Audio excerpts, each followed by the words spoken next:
Raising your standards is one of the most powerful choices you can make to improve your life. It means deciding what you will accept for yourself and what you won't settle for anymore. When you raise your standards, you start to see yourself differently. You expect more from your actions, and you create a life that feels meaningful and fulfilling. This process isn't about perfection or quick fixes. It's about steady daily steps that build confidence, strength, and clarity over time. In this guide, you'll discover practical ways to change your mindset, develop better habits, and protect your energy so you can move forward without getting stuck. You'll learn how to deal with fear, setbacks, and distractions in a way that keeps you growing. This isn't just advice, it's a plan to help you take control of your life and become the person you truly want to be. If you've ever felt stuck, overwhelmed, or unsure about how to make real changes, this is for you. We'll explore how small actions can lead to big results, how to stay motivated when things get hard, and how to celebrate every step so you don't lose momentum. By the end, you'll have a clear path to raise your standards and live with more purpose, confidence, and resilience. Stick with this journey because raising your standards will change how you see yourself and your future. You're about to learn what it takes to make lasting improvements that matter every single day. Chapter 1. Commit daily to improve your mindset and habits. Committing daily to improve your mindset and habits is the foundation for raising your standards and transforming your life in meaningful ways. It's not about a sudden, overwhelming change, but about the consistent, intentional choices you make every single day. The journey begins with a simple decision to prioritize your growth, to take ownership of your thoughts and actions, and to nurture habits that align with the life you want to build. This is a path that demands patience, persistence, and resilience, yet it promises the most powerful and lasting transformation you can experience. Improving your mindset means shifting the way you view yourself, your challenges, and your potential. It requires recognizing that your current reality is not fixed, and that with steady effort, you can change the quality of your thoughts. Your habits, the daily routines and behaviors you engage in, are the practical tools that support this mental shift. Together, mindset and habits create a cycle. Your thoughts influence your actions, and your actions reinforce your thoughts. When this cycle is positive and deliberate, it propels you forward toward higher standards in every area of life. The first step to making this commitment is understanding the role of the mind. The mind is where your life's direction begins. If your mindset is limited by doubt, fear, or negativity, your actions will reflect that. But if you train your mind to expect growth, embrace challenges, and see setbacks as lessons, you open the door to new possibilities. This doesn't happen overnight. It takes repeated effort and conscious awareness. Start by observing your thoughts without judgment. Notice patterns that pull you down, words like "I can't," "it's too hard," or "this will never work." These thoughts, repeated often, form mental habits that block progress. The practice of catching these thoughts as they arise is itself a discipline. When you identify a negative thought, pause and ask yourself if it's true or helpful. More often than not, it isn't. Then replace it with a statement rooted in possibility. "I am capable of learning," "every step forward counts," or "challenges make me stronger." This mental exercise rewires your brain over time. It creates a new default way of thinking, one that supports higher standards and personal growth. Alongside this mental work, commit to improving your habits. Habits are the small decisions repeated daily that shape your life. They are powerful because they happen automatically once established, freeing mental energy for other pursuits. However, building new habits requires patience and clear intention. The key is to start small and focus on consistency. Choose one habit that aligns with your goal to raise your standards and practice it every day. For example, if you want to improve your focus, commit to a habit of setting a daily priority list each morning. This act alone shifts your mindset from reactive to proactive.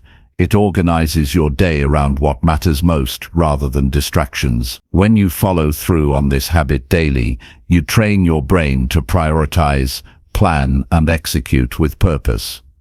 This small change ripples into other areas, increasing your productivity and confidence. Commitment also means accepting that setbacks will occur. There will be days when motivation wanes or distractions pull you off course. This is normal and part of the process. The difference between raising your standards and remaining stuck lies in your response to these challenges. Instead of giving up, recommit the next day. Treat each day as a fresh opportunity to improve. This daily recommitment builds resilience, the mental toughness that enables you to keep going even when it's difficult. Building resilience also requires understanding the connection between mindset and emotion. Your emotional state colors your thoughts and influences your actions. When frustration, fear, or discouragement arise, they can hijack your efforts. To raise your standards, learn to recognize these emotions and respond with calm awareness. This means not allowing emotions to control your decisions, but using them as signals to adjust your approach. One practical way to manage this is through journaling. Spend a few minutes each evening writing about your experiences, challenges, and progress. This practice clarifies your thoughts and emotions, giving you insight into what is working and what needs adjustment. Writing your experiences down also reinforces your commitment, making your progress tangible and real. Another essential element is surrounding yourself with reminders and reinforcements of your new standards. Your environment plays a crucial role in shaping habits and mindset. Fill your space with positive affirmations, quotes, or images that inspire you to keep growing. Remove distractions or temptations that pull you back into old patterns. When your surroundings reflect your commitment, you make it easier to stay on track. Accountability is another powerful tool. Sharing your goals with a trusted friend, mentor, or community creates external support that encourages you to follow through. Knowing someone else is aware of your commitment adds a layer of motivation and responsibility. Regularly check in with this support system to celebrate your progress and discuss challenges. This connection reminds you that growth is a shared human experience, not a solitary struggle. Daily commitment to growth also means valuing the process over the outcome. Too often, people focus on big results and overlook the importance of small, steady progress. Raising your standards is about building momentum. Each small step forward increases your confidence and capability. Celebrate these moments of progress. Each day you improve your mindset and habits. You are laying bricks in the foundation of a better life. This mindset of valuing progress keeps you from falling into perfectionism or impatience. It teaches patience and kindness toward yourself. Recognize that transformation is not linear. Some days you may feel like you've taken 2 steps back, but if you keep moving forward daily, the overall trajectory is upward. A powerful practice to maintain this commitment is morning reflection. Before starting your day, take a moment to set a clear intention for how you want to grow. This could be as simple as deciding to listen more carefully, stay focused on one task, or resist a bad habit. Setting this intention grounds your day in purpose and primes your mind to act in alignment with your standards. In addition to mental and emotional habits, physical routines support raising your standards. Exercise, nutrition, and rest influence your energy and mindset profoundly. When your body is strong and well cared for, your mind follows. Commit to small, sustainable practices that nourish your body daily. This could be a short walk, drinking enough water, or getting adequate sleep. These acts of self-care reinforce the message that you deserve to operate at your highest level. It's important to approach this commitment with realistic expectations. Change is rarely dramatic or easy. It is often quiet and steady, showing itself in subtle shifts over weeks and months. Keep your focus on what you can control, your effort and your attitude. By consistently investing in your mindset and habits, you create a ripple effect that touches every part of your life. As this daily commitment grows stronger, you will notice a shift in how you handle challenges. Problems become puzzles rather than obstacles. Your confidence builds because you have proof of your ability to improve. This growing belief in yourself raises your standards naturally, pushing you to seek out higher goals and better outcomes. Part of raising your standards is learning to say no to what doesn't serve you. This requires clarity about what matters most and courage to protect your time and energy. When you commit daily to improve your mindset, you also become more selective about the people, activities, and thoughts you allow into your life. This discernment is a sign of respect for yourself and your journey. Over time, this daily practice creates a powerful identity shift. You begin to see yourself as someone who takes charge of their life, who perseveres through difficulties, and who values growth above comfort. This new identity is the root of lasting change because it aligns your actions with who you truly want to become. In summary, committing daily to improve your mindset and habits is a transformative choice.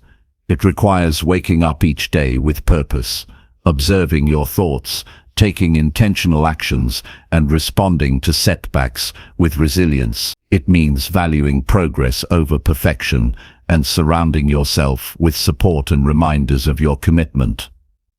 This is a practice of self-mastery, a steady climb toward raising your standards and creating a life of meaning and achievement. The power of this commitment lies not in grand gestures, but in small, repeated steps. Each day you choose to think differently, act intentionally, and care for yourself. You strengthen the foundation of your future. This foundation supports everything you want to build: health, relationships, success, and peace. You are not defined by past mistakes or limitations. Each day is an opportunity to realign with your highest standards. The choice to commit daily is a promise to yourself that you deserve growth and fulfillment. This promise is the first and most important step on your journey to becoming the person you aspire to be. Keep this commitment close and return to it often. It is the steady engine that drives lasting change. As you invest in your mindset and habits day by day, you will see the slow and sure transformation that turns ordinary moments into extraordinary progress. This is the heart of raising your standards and living a life that reflects your true potential. Chapter 2. Set clear boundaries to protect your energy and focus. Setting clear boundaries to protect your energy and focus is a vital step toward raising your standards and maintaining control over your life. Without boundaries, your energy becomes scattered, your focus diminishes, and your progress stalls. Boundaries are not walls meant to isolate, but fences that safeguard your time, your attention, and your well-being. They help you decide what is acceptable and what is not in your interactions with others and even with yourself. The first thing to understand about boundaries is that they are personal and unique. What drains one person might not drain another. What distracts you might not bother someone else. Recognizing what saps your energy requires honest self-awareness. Pay attention to how you feel after interactions, activities, or commitments. Notice when you feel overwhelmed, exhausted, or irritated. These emotional signals indicate where your boundaries may need strengthening. Once you identify areas where your energy is being drained, the next step is to take ownership and set limits. This is an act of self-respect and courage.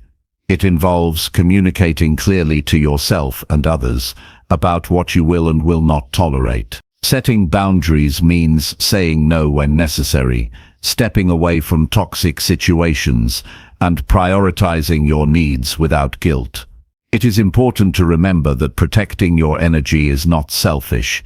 It is essential for growth and well-being. A common challenge in setting boundaries is fear of disappointing others or creating conflict. However, compromising your peace to please everyone else is a path to frustration and burnout. Real strength lies in the ability to assert your needs calmly and confidently. Practicing simple but firm language helps build this skill. For example, saying "I am not available for that right now" or "I need time to focus on my priorities" communicates your limits without aggression or apology. Boundaries extend beyond just people. They apply to how you manage your time and focus as well. In today's world, distractions are everywhere. Social media, constant notifications, endless requests for attention. Without boundaries, these distractions pull your focus away from what matters most. Decide in advance when and how you will engage with technology and information. Setting specific times to check emails or social media can preserve your mental space and prevent overwhelm. Creating physical boundaries in your environment also supports your focus. Designate areas for work, rest, and leisure. Keep your workspace organized and free from clutter to help your mind stay clear and productive. When you enter your work area, train yourself to shift into focus mode. This physical separation signals to your brain that it's time to concentrate and be productive. Another important boundary to set is around your emotional energy. Not every problem or drama deserves your involvement. Protect yourself by choosing when and how deeply to engage with others' issues. Listening and supporting is valuable, but being consumed by negativity or conflict is draining. Learning to step back and preserve your emotional well-being is a sign of maturity and self-care. Maintaining boundaries requires ongoing attention and adjustment.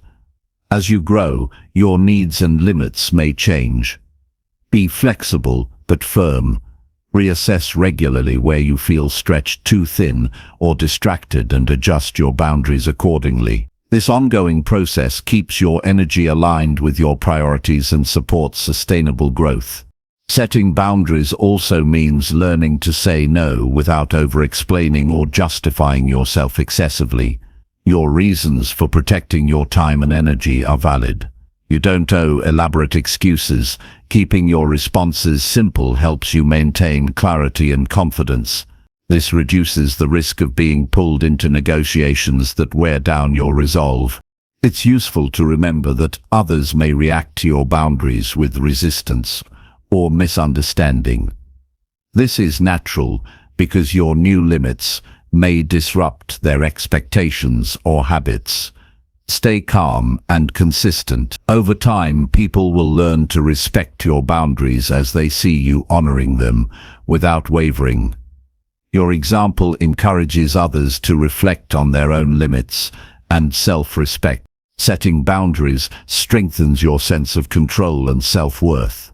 When you protect your energy, you can give your best to what truly matters. You build the capacity to focus deeply, act with intention, and rise to your potential. Boundaries create the space for clarity, creativity, and sustained effort. They are a foundation for any meaningful transformation. A practical way to start setting boundaries is by listing your top 3 energy drains, activities, people, or habits that leave you feeling depleted. Then choose one to address first. Decide what limit you will set and how you will communicate it. Take small but firm steps. For example, if you find constant interruptions during your work frustrating, set a boundary around your work hours and let colleagues or family know you are not to be disturbed unless it is urgent. Recognize that setting boundaries may feel uncomfortable initially because it challenges old patterns of people-pleasing or overcommitting. This discomfort is a sign you are expanding your self-respect. Stay committed. Despite this unease, the freedom and focus you gain will outweigh the temporary awkwardness. Incorporating boundary setting into your daily routine can transform how you experience life. Start your day by reminding yourself of the limits you will uphold. Visualize yourself honoring these boundaries confidently throughout the day. Reflect in the evening on how well you maintain them and where you can improve. This reflection strengthens your boundary muscles and keeps your standards high. Boundaries also improve your relationships. When you clearly communicate your needs and limits, you invite respect and honesty. Others appreciate knowing where you stand because it removes guesswork and resentment. Healthy boundaries lead to deeper, more authentic connections based on mutual understanding and respect. Energy protection through boundaries creates mental clarity. When your mind is not cluttered by unnecessary demands or distractions, your focus sharpens. This enables you to approach tasks with greater efficiency and creativity. You accomplish more with less stress because you are working in alignment with your true priorities. Ultimately, setting clear boundaries is a powerful act of self-leadership. It sends a message to yourself and the world that your energy and focus matter. It demands that you take responsibility for your environment and your well-being. This discipline is key to raising your standards because it sets the terms for how you engage with life. Your energy is a precious resource. Treat it as such. Just like you guard your physical health with exercise and nutrition, guard your mental and emotional energy with boundaries. This protects you from burnout and depletion, making your growth sustainable and your progress steady. The strength of your boundaries will determine how effectively you can stay focused on your goals. The better you protect your energy, the more resilient you become in the face of distractions, setbacks, and demands. Boundaries help you maintain momentum and direction, even when external circumstances are challenging. In practical terms, this means saying no to low-value commitments and yes to what aligns with your purpose. It means scheduling time for rest and reflection, just as you would for work or social activities. It means being selective about who you spend your time with and how deeply you engage with their issues. Setting boundaries is not a one-time event, but a lifelong practice. As life changes, so do your needs. Revisit your boundaries regularly and adjust them to maintain balance. This ongoing work keeps you tuned in to your energy levels and focused on your highest priorities. When you protect your energy and focus with clear boundaries, you create a life that supports your growth and success. You develop the freedom to pursue what matters without being pulled off course. This freedom is the soil from which higher standards grow. Choosing to set boundaries is choosing to respect yourself. It is an act of courage and wisdom that paves the way for greater clarity, productivity, and well-being. When you commit to this practice daily, you build a strong foundation for lasting transformation. Remember that boundaries empower you to be your best self. They create the conditions necessary for deep focus, creative thinking, and meaningful action. They keep distractions and negativity at bay, so you can give your full energy to your goals. The journey of raising your standards begins with this step, taking control of your energy and focus by setting clear boundaries. It is a practice of self-care, discipline, and respect that leads to profound growth. When you protect what matters most, everything else falls into place with greater ease. This commitment to boundaries will serve you for life. It will guard your time, your peace, and your purpose. It will fuel your journey toward becoming the person you are capable of being. Each day you honor these boundaries, you strengthen your foundation for success. Make this choice now. Decide to protect your energy fiercely and focus without distraction. This decision is a powerful declaration that your life and your standards matter. Keep this commitment steady and watch how your life transforms through the simple yet profound act of setting clear boundaries. Chapter 3. Develop discipline by following through on small promises. Discipline is not something you wait to feel motivated for. It is something you create by doing what you said you would do, especially when no one is watching. The most powerful way to develop real discipline is by keeping the small promises you make to yourself. These promises may not seem like much to anyone else, but they carry weight because they are a reflection of your ability to trust yourself. When you say you'll do something, wake up at a certain time, complete a short task, eat healthier, avoid distractions, and you actually follow through, you send a message to your mind that your word means something. That message builds strength over time. The real problem is not that people don't know what to do. The problem is that they often don't do what they said they would. They break promises to themselves and then wonder why they feel stuck. It doesn't matter how small the promise is. What matters is whether or not you honor it. The more you keep your word, the more control you gain over your own actions. That control becomes confidence. That confidence becomes discipline. And discipline is what leads to freedom. Small promises are your training ground. They are the daily decisions you make that seem unimportant in the moment, but slowly shape who you are becoming. If you tell yourself you'll drink a glass of water when you wake up, and you do it every morning, that builds mental strength. If you commit to writing one sentence a day, and you do it, that builds consistency. If you plan to stretch for 5 minutes before bed, and you follow through even when tired, that builds endurance. These are not just habits, they are proof that you can rely on yourself. It's easy to think that discipline is built only through grand sacrifices or massive effort, but the truth is, most people fail not because they can't take on big challenges, but because they ignore the small ones. They dismiss the value of simple actions, but the way you do the small things is the way you'll do everything.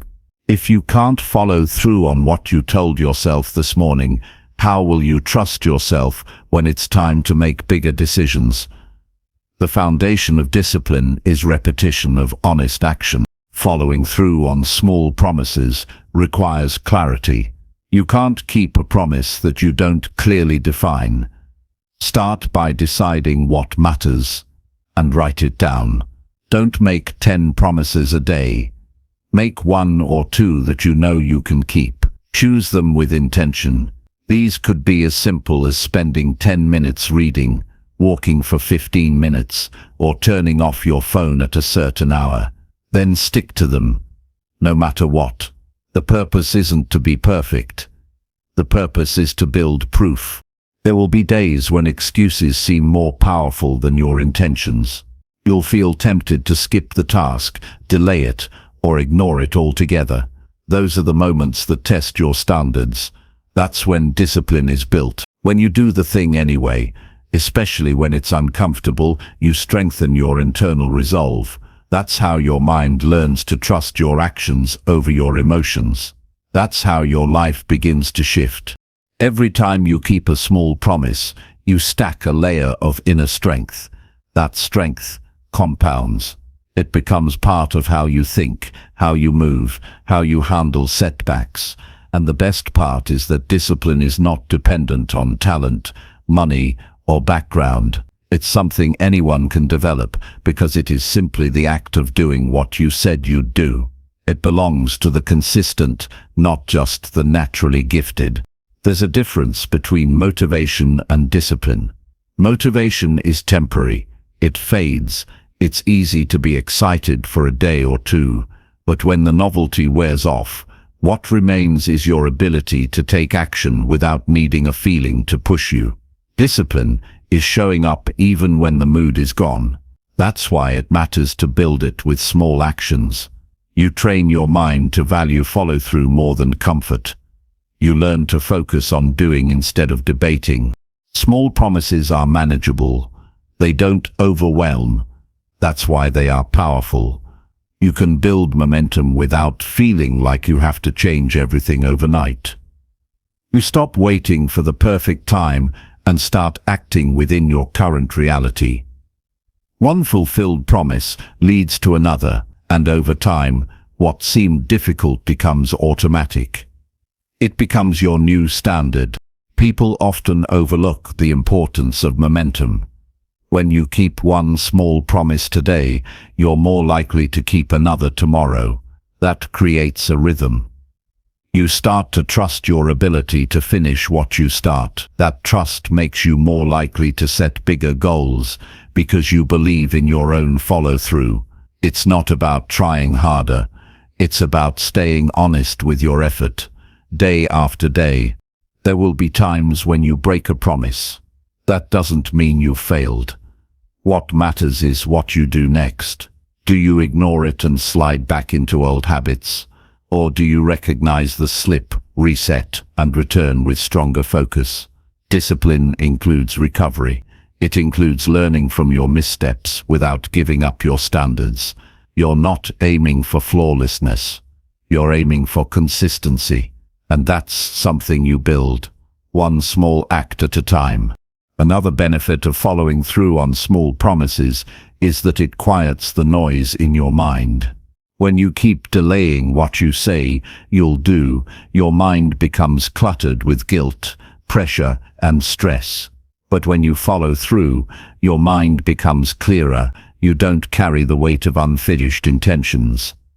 You walk through the day knowing you can count on yourself. That clarity frees you to think better, act faster, and feel stronger. Following through also creates identity. When you keep promises, you begin to see yourself differently. You're no longer just someone who talks about change. You become someone who follows through. That shift in identity is deep and lasting. It moves you from hope to certainty, from wishing to knowing, and that changes the way you show up in the world. This process doesn't need to be dramatic. It can be quiet. You don't need to announce your commitments or seek approval. You just need to do them. Discipline grows in the unseen moments, the early mornings, the late nights, the days when no one applauds, but you still follow through. That's when real growth happens. Your promises should match your capacity. You don't need to prove anything. You just need to be honest about what you can commit to. The goal is not to impress others. It's to build something solid within yourself, something unshakable. You do that by choosing small promises and refusing to let them slide. Eventually, those small acts of discipline spill into every area of your life. You become more intentional with your time, your relationships, your health, and your work. You stop letting distractions pull you off course because you've trained yourself to stay on track.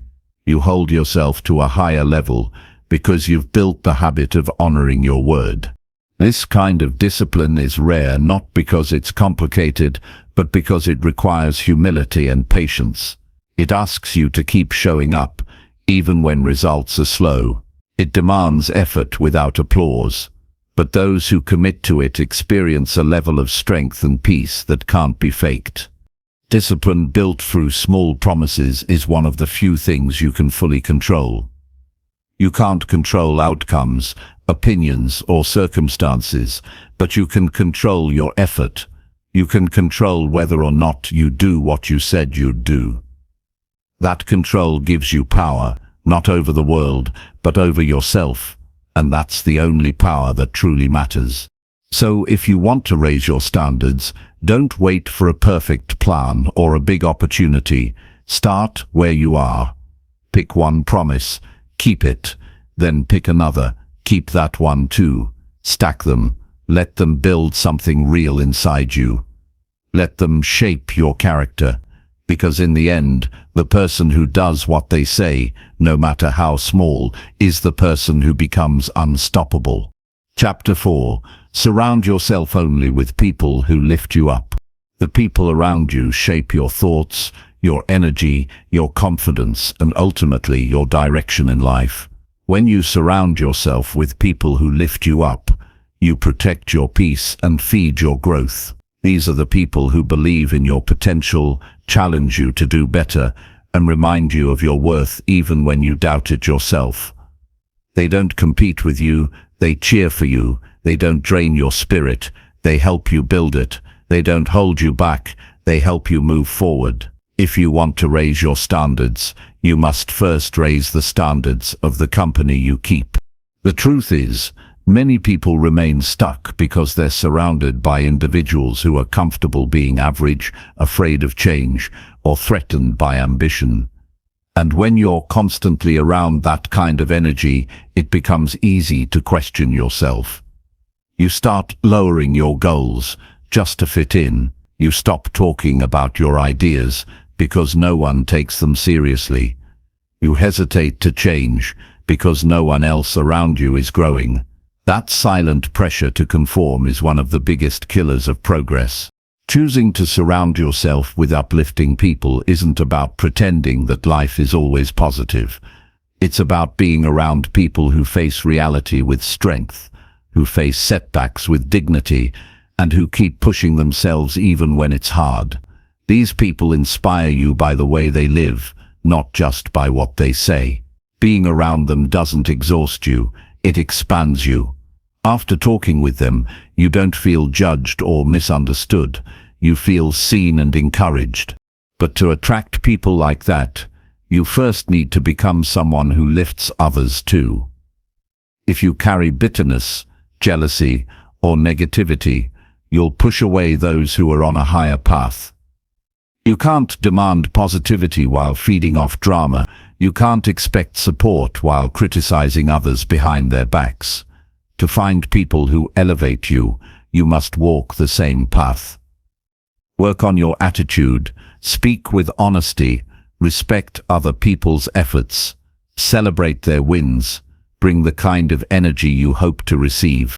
Sometimes, choosing better company means making hard decisions. It means distancing yourself from those who keep you small, even if they've been part of your life for a long time. This doesn't mean you stop caring about them. It means you stop letting their fear or doubt influence your choices. You can love someone and still recognize that they are not good for your mental or emotional health. Holding on to relationships just because they're familiar can keep you from becoming who you're meant to be. Pay attention to how you feel after spending time with someone. If you consistently feel drained, belittled, anxious, or dismissed, that is not love. That is not friendship. That is not support. Real connections leave you feeling stronger, not weaker. They challenge you in healthy ways, not manipulative ones. They hold you accountable but never make you feel ashamed of your dreams or efforts. This doesn't mean the right people always agree with you or praise everything you do. In fact, uplifting people are often the ones who will tell you the hard truths. But with care and clarity, they want you to succeed, not just feel good temporarily.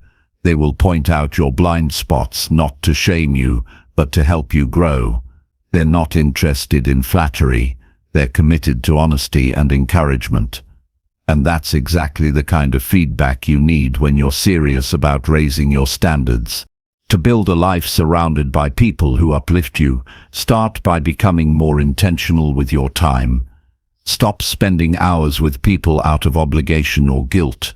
Start investing that time into people who value you, people who listen, people who share your hunger for progress. Look for environments that promote growth. Study groups, mentorship programs, fitness communities, creative networks, volunteer teams. Put yourself where positive energy flows naturally. You don't need a crowd. Even one solid connection can change your entire perspective. In conversations, pay attention to the topics that dominate. Are you mostly talking about problems, gossip, or complaints? Or are you discussing ideas, solutions, and goals? What you talk about often reflects what you prioritize. The people who lift you up are usually the ones who help you shift your attention from problems to progress. They don't allow you to stay stuck in your excuses. They push you to remember your strength. Another key factor is learning to let go of approval. Sometimes the fear of being judged or abandoned keeps people clinging to low-energy relationships. But the truth is, when you raise your standards, some people will leave, and that's okay. Growth often requires separation. You weren't born to stay the same just to keep others comfortable. The people meant to be in your life will respect your growth. They won't guilt you for changing. They'll grow with you or gracefully step aside. There's also great power in silence and solitude. Not every season will be full of close connections, and that's fine. If you're in a phase where you're letting go of the wrong people but haven't yet found the right ones, use that space wisely. Work on yourself. Read more. Reflect deeply. Strengthen your values. Develop your own identity so you're not looking for validation from others. When you're whole within, you naturally draw better people into your life. Boundaries are part of surrounding yourself with the right people. If someone constantly crosses your limits, drains your peace, or makes you doubt yourself, setting boundaries is an act of protection. You don't need to explain or justify your decisions endlessly. Simply being firm and clear is enough. You teach people how to treat you by what you allow, what you tolerate, and what you walk away from. Don't compromise your standards just to maintain a relationship that no longer serves you. As your circle changes, your mindset expands. You start seeing possibilities you never saw before. You begin to believe in goals that once felt out of reach. That's the power of being around people who want more for themselves and want the same for you. Their presence alone reminds you that higher standards are possible. Their discipline becomes contagious. Their consistency motivates you to stay on track. Keep in mind that not everyone who uplifts you needs to be physically close. You can learn from people through books, videos, podcasts, or online communities. What matters is the energy you absorb and the examples you follow. Fill your mind with voices that remind you of your worth, your strength, and your responsibility to live with purpose. And always remember, you deserve to be surrounded by people who want to see you win. People who don't mock your effort. People who don't compete with your progress. People who aren't intimidated by your ambition. You deserve conversations that leave you thinking, not doubting. You deserve relationships that build, not break. When you make this your standard, everything in your life becomes lighter, clearer, and stronger. You have the power to choose your influences. You don't owe anyone access to your peace, your focus, or your energy. Use that power wisely. Audit your circle. Decide who stays and who steps back. Do this not from ego, but from self-respect. Your time and energy are limited, and the people you share them with should reflect the direction you want to go. As you grow, so will your standards for connection. And with those higher standards, you'll attract people who are walking their own path of growth, people who understand your journey without needing to be told. That kind of alignment doesn't just feel good, it changes everything, because once you're surrounded by the right energy, you stop questioning your worth and start rising into it. Chapter 5. Challenge your fears. By taking consistent, purposeful action, fear grows stronger the longer you wait. It feeds off hesitation, thrives in silence, and multiplies every time you back down from the thing you know you need to face. It doesn't disappear on its own. It doesn't shrink with time. You can't outthink it, outrun it, or pretend it's not there. The only way to challenge fear is to confront it head-on with action that has purpose behind it. Not random effort, not forced bravery, but deliberate, consistent movement toward the thing that scares you, because deep down, you know it matters. When you wait for the fear to vanish before taking action, you stay stuck. You keep spinning in your thoughts. You analyze, you delay, you find reasons to postpone, you convince yourself that maybe you're not ready, Maybe the timing isn't right. Maybe it's safer to stay where you are. But comfort rarely leads to anything meaningful. Growth is uncomfortable. Progress stings a little. And facing fear always comes with discomfort. But that discomfort is what pushes you forward. You don't have to take a giant leap. You don't need to be completely fearless. What you need is to take one step that moves you closer to the thing you're avoiding. Then take another and another. When you commit to showing up, even when your hands are shaking, even when your heart is pounding, even when your thoughts are screaming at you to turn back, that's when things begin to shift. You don't have to eliminate fear to move forward. You just need to stop letting it decide what you do. Fear often shows up as resistance. You'll feel it when you sit down to write, to speak up, to apply for something you want, to make a big decision, to say yes to an opportunity, to say no to something draining. That tight feeling in your chest, that voice in your head saying, "What if I fail?" or "What will they think?" That's the threshold. That's the line between who you are now and who you could become. If you don't cross it, you stay the same. If you take action, even with fear in your throat, you begin to transform. The key is not to wait until you feel confident. That's where most people go wrong. They think courage comes first. But it doesn't. Action creates confidence. Action builds belief. When you do something small but meaningful, your brain starts to recognize that fear doesn't control you. You begin to prove to yourself that you are capable, and that proof compounds over time. It doesn't matter how tiny the action is. What matters is that you take it again and again on purpose. Purpose matters because it gives the fear context. You're not just doing something scary for the sake of discomfort. You're doing it because it moves your life forward.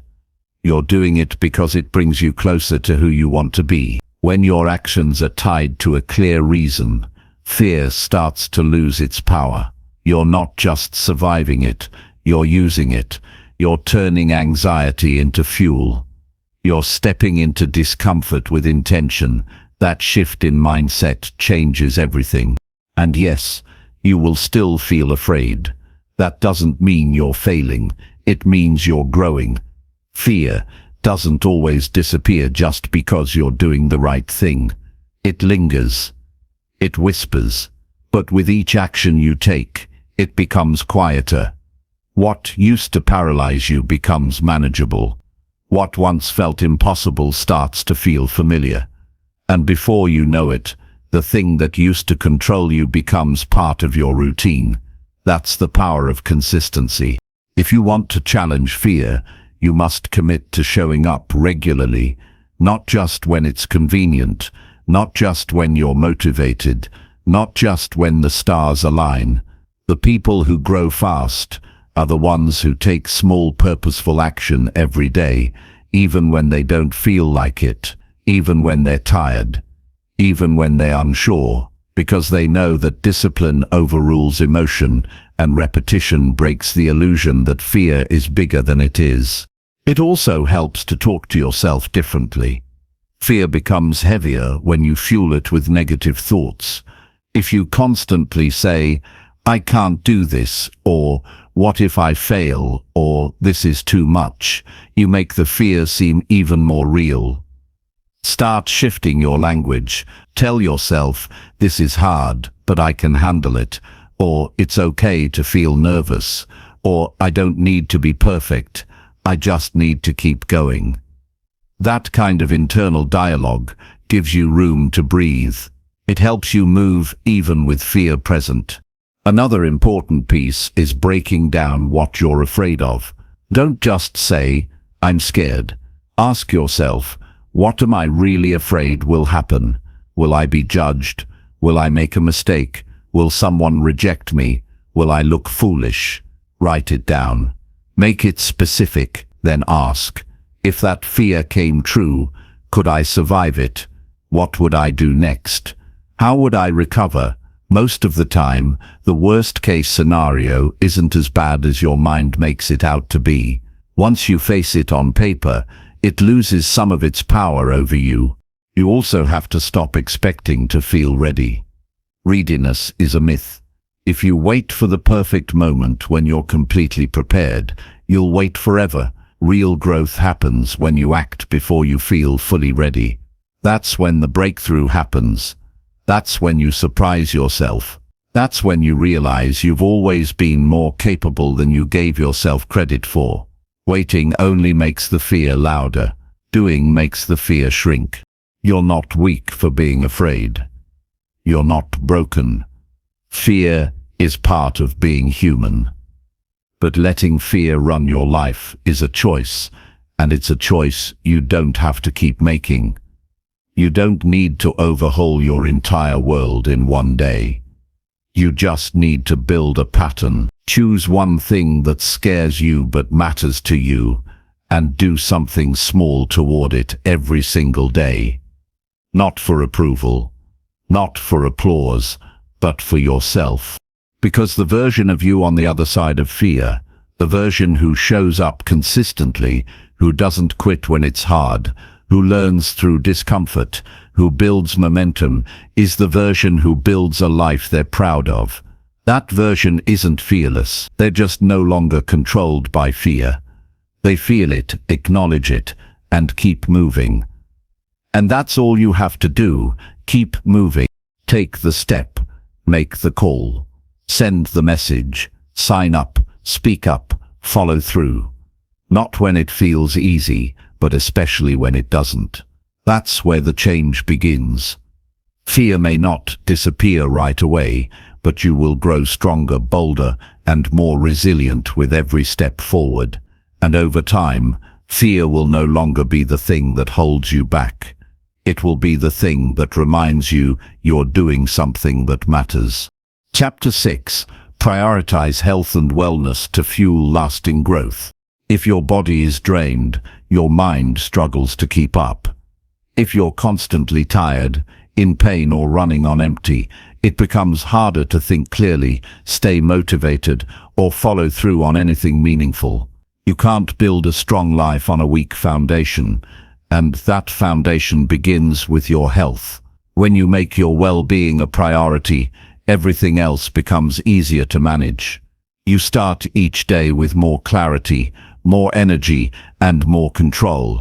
You become less reactive, more focused, and far more capable of handling stress, pressure, and uncertainty. You don't need to become obsessed with perfect health to make a meaningful difference. It's not about rigid routines or unrealistic goals. It's about becoming honest with yourself about how you feel, how you're functioning, and what you've been neglecting. Most people know what they need to change, but they ignore the signals. They push through the fatigue. They mask the discomfort. They tell themselves they'll deal with it later, and then weeks, months, even years go by, and they wonder why they feel stuck, drained, or disconnected from themselves. The truth is, lasting change isn't possible when your body is constantly in survival mode. You need nourishment, movement, rest, and recovery. You need time away from screens, time spent outdoors, time where your mind can quiet down.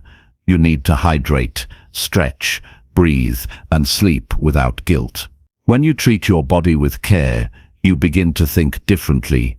Your mood improves. Your focus sharpens.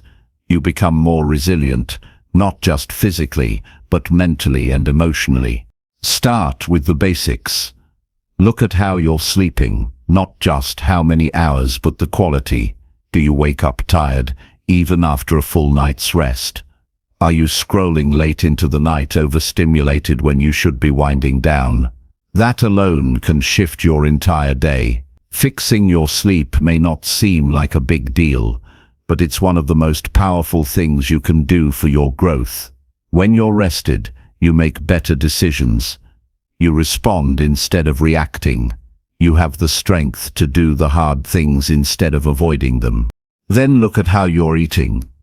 Not in terms of dieting or restricting, but in terms of whether you're giving your body fuel that actually supports you. Are you constantly snacking on things that leave you feeling sluggish, foggy, or bloated? Are you skipping meals, drinking too much caffeine to stay alert, and ignoring hunger signals? Your energy doesn't come from motivation, it comes from what you feed yourself. And if you're running on sugar, processed food, or skipping nutrients, no amount of willpower will save you from the crash that follows. Add more of what supports your system, instead of focusing only on removing what doesn't. Whole foods, clean water, protein, healthy fats, fiber. These aren't buzzwords. They're what allow your brain and body to function at full capacity. You don't need to overhaul your entire diet overnight, but you do need to start paying attention to what's helping and what's harming you. Small, consistent improvements create momentum that leads to bigger shifts, and once you start feeling the difference, it becomes easier to stay on track. Movement is another non-negotiable. You don't need to be in the gym for hours. You don't need to become a fitness expert. You just need to move your body every day in ways that wake you up, open you up, and release what's been stuck. Sitting for hours on end kills your energy. It creates tension, tightness, and stagnation in your system. Movement clears that out. It boosts your mood, increases circulation, helps your digestion, and sharpens your mind. Even 10 minutes a day makes a difference. A walk, a stretch, a short workout, whatever gets your blood flowing matters more than how long or intense it is. Don't forget about your mental and emotional health. What you consume mentally has just as much impact as what you eat. Are you constantly taking in noise, negativity, and drama? Are you doom scrolling, watching content that leaves you anxious, comparing yourself to others, or stuck in thought loops that wear you down? You need to protect your mental space the same way you protect your body. That means setting boundaries around what you let in. That means creating moments of stillness, unplugging regularly, and being intentional about the kind of content, conversations, and environments you surround yourself with. It also means listening to yourself more deeply. What's your body telling you? Are you ignoring signals of stress, burnout, or imbalance? Are you pushing through pain instead of addressing it? Are you numbing emotions with distractions instead of dealing with what's really going on? Growth doesn't happen when you avoid discomfort. It happens when you become aware of what you've been neglecting and make the choice to care for yourself differently. That kind of self-respect creates momentum. Taking care of your health isn't selfish, it's essential. You can't show up fully for your goals, your relationships, or your purpose if you're constantly exhausted, inflamed, or overwhelmed. Prioritizing wellness gives you the strength to build something sustainable. It's not just about adding years to your life, it's about adding life to your years. You get more done when you feel good. You communicate better when you're clear-headed. You make smarter choices when your body isn't dragging you down. One of the most powerful things you can do for your personal growth is to schedule time to care for yourself like it's a non-negotiable meeting. Don't wait until you burn out. Don't wait until your body forces you to stop. Build wellness into your daily structure. Make space for meals that fuel you, movement that energizes you, rest that restores you, and habits that keep you steady. Health doesn't happen by accident. It's created by how you show up for yourself day after day. And if you've fallen off track, that doesn't mean you've failed. You're not behind. You just need to reconnect to what matters. You don't need to be perfect to make progress. You don't need to follow a strict plan or change everything overnight. You just need to start small. Stay consistent and be honest about what's been holding you back. Your body is always talking to you. Your mind is always signaling when it's overloaded. Listen, respond, adjust. The better you care for yourself, the easier it becomes to grow in other areas of life. You don't have to push through burnout to succeed. You don't need to sacrifice your well-being to be productive. In fact, the more you prioritize wellness, the more energy you have for everything else. You'll notice it in your mood, your motivation, your patience, your creativity. You'll feel it in the way you show up in conversations, in your work, in your daily choices. This is how lasting growth happens, not by forcing yourself through chaos, but by building a life where you're supported from the inside out. When your health becomes a foundation instead of an afterthought, you unlock a level of strength and clarity that allows everything else to rise with it. Make that shift, and everything changes. Chapter 7. Cultivate gratitude to shift your perspective toward positivity. Most people are trained to focus on what's missing, what's wrong, and what hasn't worked out. It becomes second nature to complain, to compare, or to dwell on disappointments. The human mind is wired to scan for threats, for risks, for problems to solve. But if you let that pattern run unchecked, it takes over your perspective. You start to believe life is always against you. You expect things to go wrong. You lose sight of the good that's already present because you're constantly looking for what's broken. Gratitude isn't just a feel-good idea. It's a powerful shift in how you see your life and how you respond to it. And that shift can change everything. When you start practicing gratitude, you're not denying reality. You're not pretending everything's perfect. You're making the choice to notice what's working instead of only fixating on what's not. You're recognizing the parts of your life that deserve appreciation, even when things feel hard. And when you train your brain to see value in the small moments, the energy you bring to the big ones changes too. You stop chasing happiness and start creating it. The real power of gratitude shows up when you apply it in moments you wouldn't expect. When something goes wrong, and you still find something to be thankful for. When plans fall apart, but you notice what you've learned. When someone disappoints you, but you still find clarity in the experience. Gratitude in easy times is comfortable. Gratitude in difficult times is transformational. It takes strength to look at pain and still find something to appreciate. That strength builds emotional resilience. It helps you bounce back faster. It helps you stay grounded when everything feels uncertain. You can start by noticing one thing each day that you often take for granted: the ability to breathe deeply. A good meal, a moment of silence, a warm conversation, a lesson that came from a struggle, the roof over your head, the fact that you've made it through every hard day so far. These may sound simple, but when you bring your full attention to them, they shift your emotional state. They interrupt the spiral of negativity. They remind you that not everything is falling apart. They help you focus your energy on what you can build instead of what you've lost. It's not about writing a list just to say you did it. It's about actually feeling the emotion that comes with appreciation. Gratitude that stays in your head is weak. Gratitude that reaches your heart is powerful.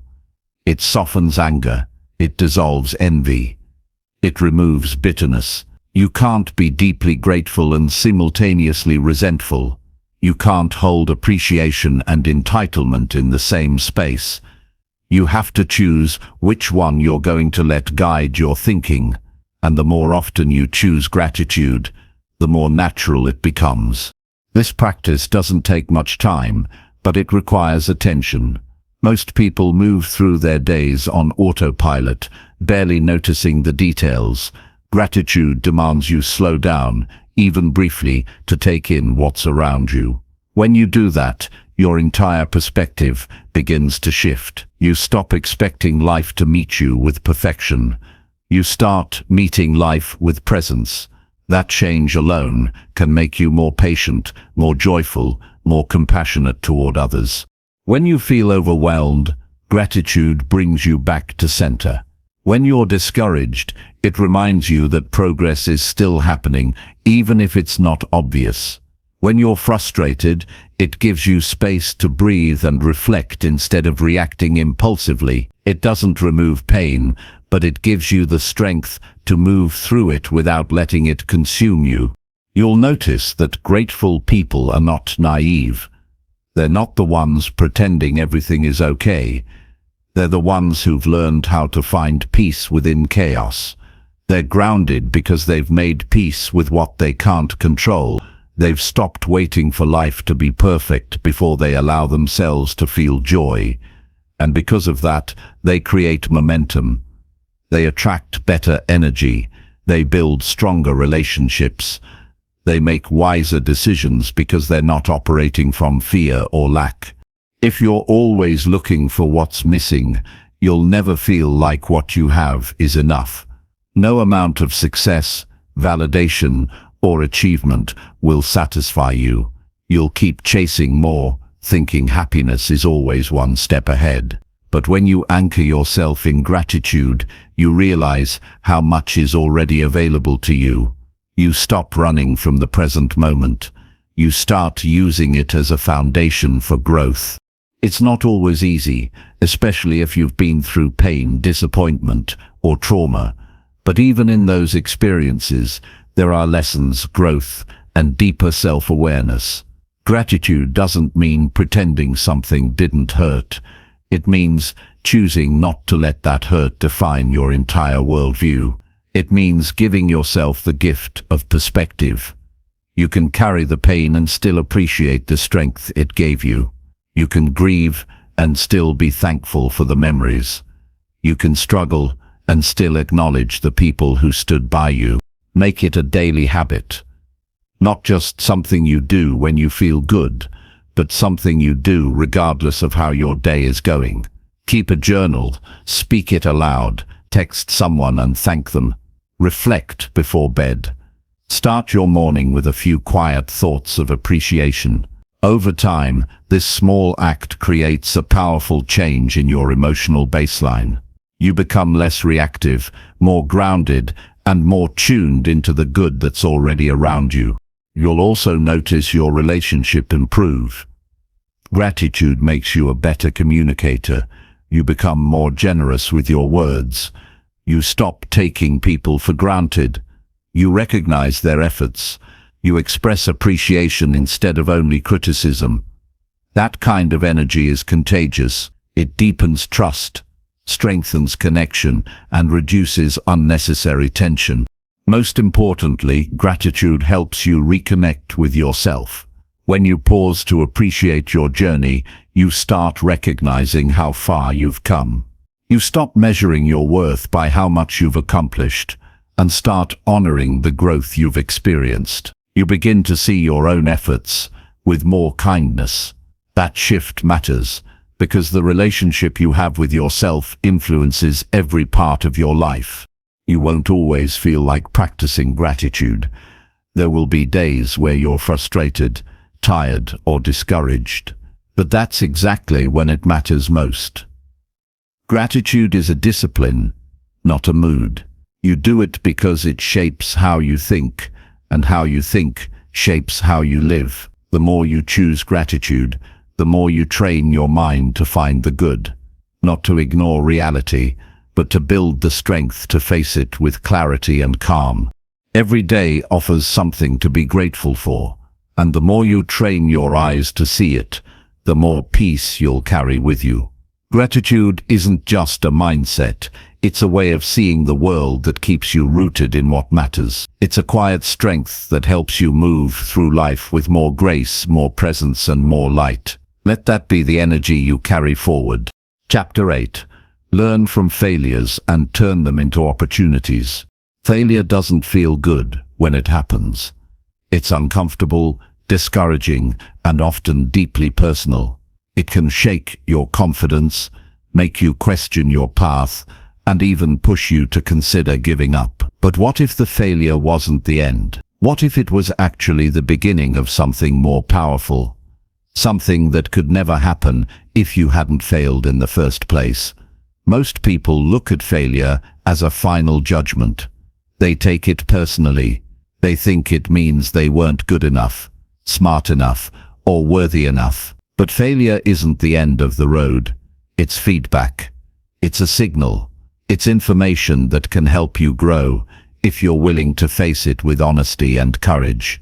When you look closely at the people who have achieved real success in life, not just money or recognition, but personal fulfillment, you'll notice something in common. They've all failed, and not just once. They've failed repeatedly.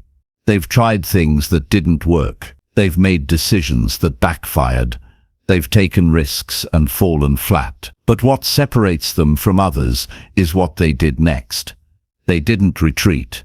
They didn't let the failure define their identity. They studied it. They learned from it. They used it as a stepping stone instead of a wall. You don't need to be perfect.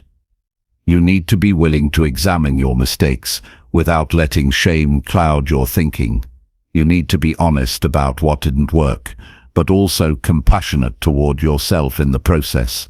It's easy to blame yourself when something falls apart. It's easy to replay the moment over and over and think, if only I had done this differently.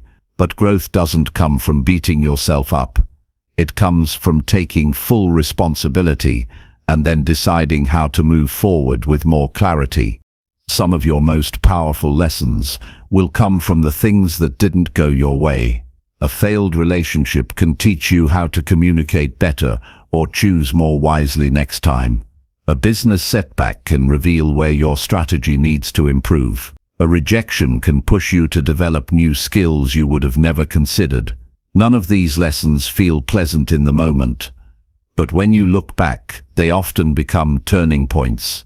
They force you to grow in ways you never would if everything had gone smoothly. Failure also helps you get clearer about what you really want. Sometimes you pursue something for the wrong reasons, maybe for approval, validation, or comfort, and when it fails, it wakes you up. It makes you ask deeper questions. It gives you a chance to pause and reevaluate. That process, though painful, can lead to a more aligned path. Sometimes failure strips away the noise and brings you face to face with your real values. That's not something to avoid. That's something to embrace.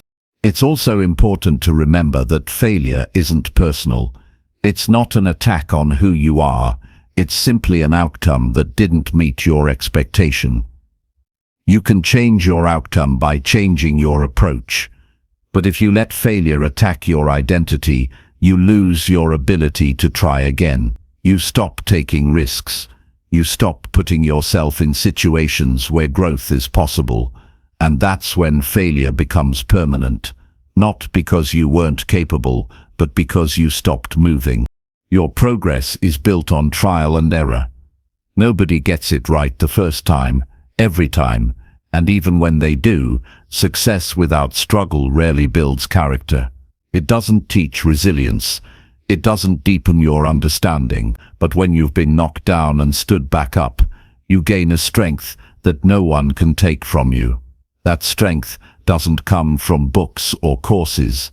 It comes from real experience, when things didn't go as planned, and you still chose to keep going. To turn failure into opportunity, you have to get curious. What exactly went wrong? Where did you ignore the warning signs? What could you have prepared for better? Where did emotion override logic? What lesson is trying to show itself through this situation? These questions don't make the pain disappear, but they give it purpose. They help you grow instead of getting stuck. They keep your energy focused on improvement instead of regret. It's also useful to reflect on how failure humbles you in a way that success never can. It makes you more compassionate toward others. It removes arrogance. It teaches you that you don't have all the answers, and that's okay. It reminds you that no matter how hard you try, life will still throw challenges your way, and your job isn't to avoid them, but to respond to them with strength and wisdom. That mindset changes how you face your next challenge. You stop fearing failure and start seeing it as part of the path. People who never fail are usually the ones who never try. They play it safe. They stay in their comfort zone, and while that might protect them from disappointment, it also keeps them from growth. They miss out on the deeper kind of confidence that comes from facing something hard and coming out stronger on the other side. If you want that kind of confidence, you have to be willing to face failure head-on, not as an enemy but as a teacher. You don't need to bounce back immediately. Sometimes failure stings. Sometimes it takes time to process. But don't stay stuck there. Don't turn a single failure into a lifelong identity. Don't let it make you afraid of trying again. Let it shape you. Let it guide you. Let it give you insight that no success ever could. And then, when you're ready, step forward with the knowledge you've gained. Failure isn't about falling short. It's about discovering what you're truly capable of when things don't go according to plan. It's about finding new ways to approach old problems. It's about realizing that your worth isn't tied to your outcomes. It's tied to your persistence, your attitude, and your willingness to adapt. Use each setback as fuel. Use it to refine your process, strengthen your mindset, and deepen your purpose. The moment you decide to learn from it, failure loses its power to define you. It becomes part of your story, not the end of it, but a critical chapter that helped shape who you're becoming. Every time you get back up, you're not starting from scratch. You're starting from experience. And that experience makes you wiser, more focused, and more capable than before. So keep moving, keep learning, keep growing. Failure isn't the opposite of success. It's part of the same process. And if you stay committed to the process, you'll find the opportunities that were hiding inside your setbacks all along. Chapter 9. Practice self-reflection to understand your strengths and weaknesses. Most people go through life reacting. They respond to situations, emotions, and people without taking time to understand why they think, feel, or behave the way they do. They stay busy, distracted, or overwhelmed, and avoid the quiet moments that reveal who they really are. But without reflection, there's no real growth. You might improve a few habits or adjust some behaviors, but if you don't know what's driving you underneath it all, you'll keep repeating the same patterns. Self-reflection is how you take a step back and ask the questions that matter. It's how you break free from autopilot and become intentional with your choices. When you reflect honestly, you learn to see yourself without judgment. You stop performing for others. You stop chasing things just because you think you're supposed to. You look at your actions, your thoughts, your relationships, and your responses, and ask yourself where they're coming from. Are they based on fear or strength? Are you acting out of habit or clarity? Are you trying to prove something or pursue something meaningful? Those questions are uncomfortable, but they're necessary because you can't change what you refuse to confront. Self-reflection helps you understand your strengths. Not just what you're good at, but what energizes you, what makes you feel alive, what comes naturally, even in pressure. What do people consistently come to you for help with? These clues matter. When you know your strengths, you stop comparing yourself to others. You stop trying to be someone else. You lean into what makes you valuable in your own way. And when you're aligned with those strengths, you operate from a place of confidence, not because you're perfect, but because you're grounded in what you know works for you. But reflection also reveals your weaknesses, and this is where most people stop. They don't want to face their flaws, blind spots, or limitations. It's easier to pretend everything's fine than admit where they fall short.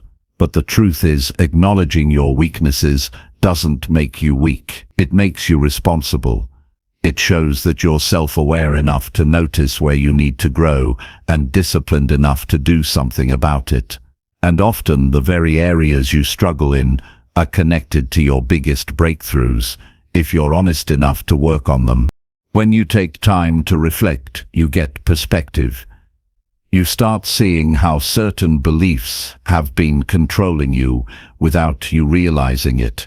Maybe you've been holding on to an old fear of rejection, and that's why you avoid taking risks. Maybe you learned early on that failure equals shame, and that's why you don't allow yourself to try new things.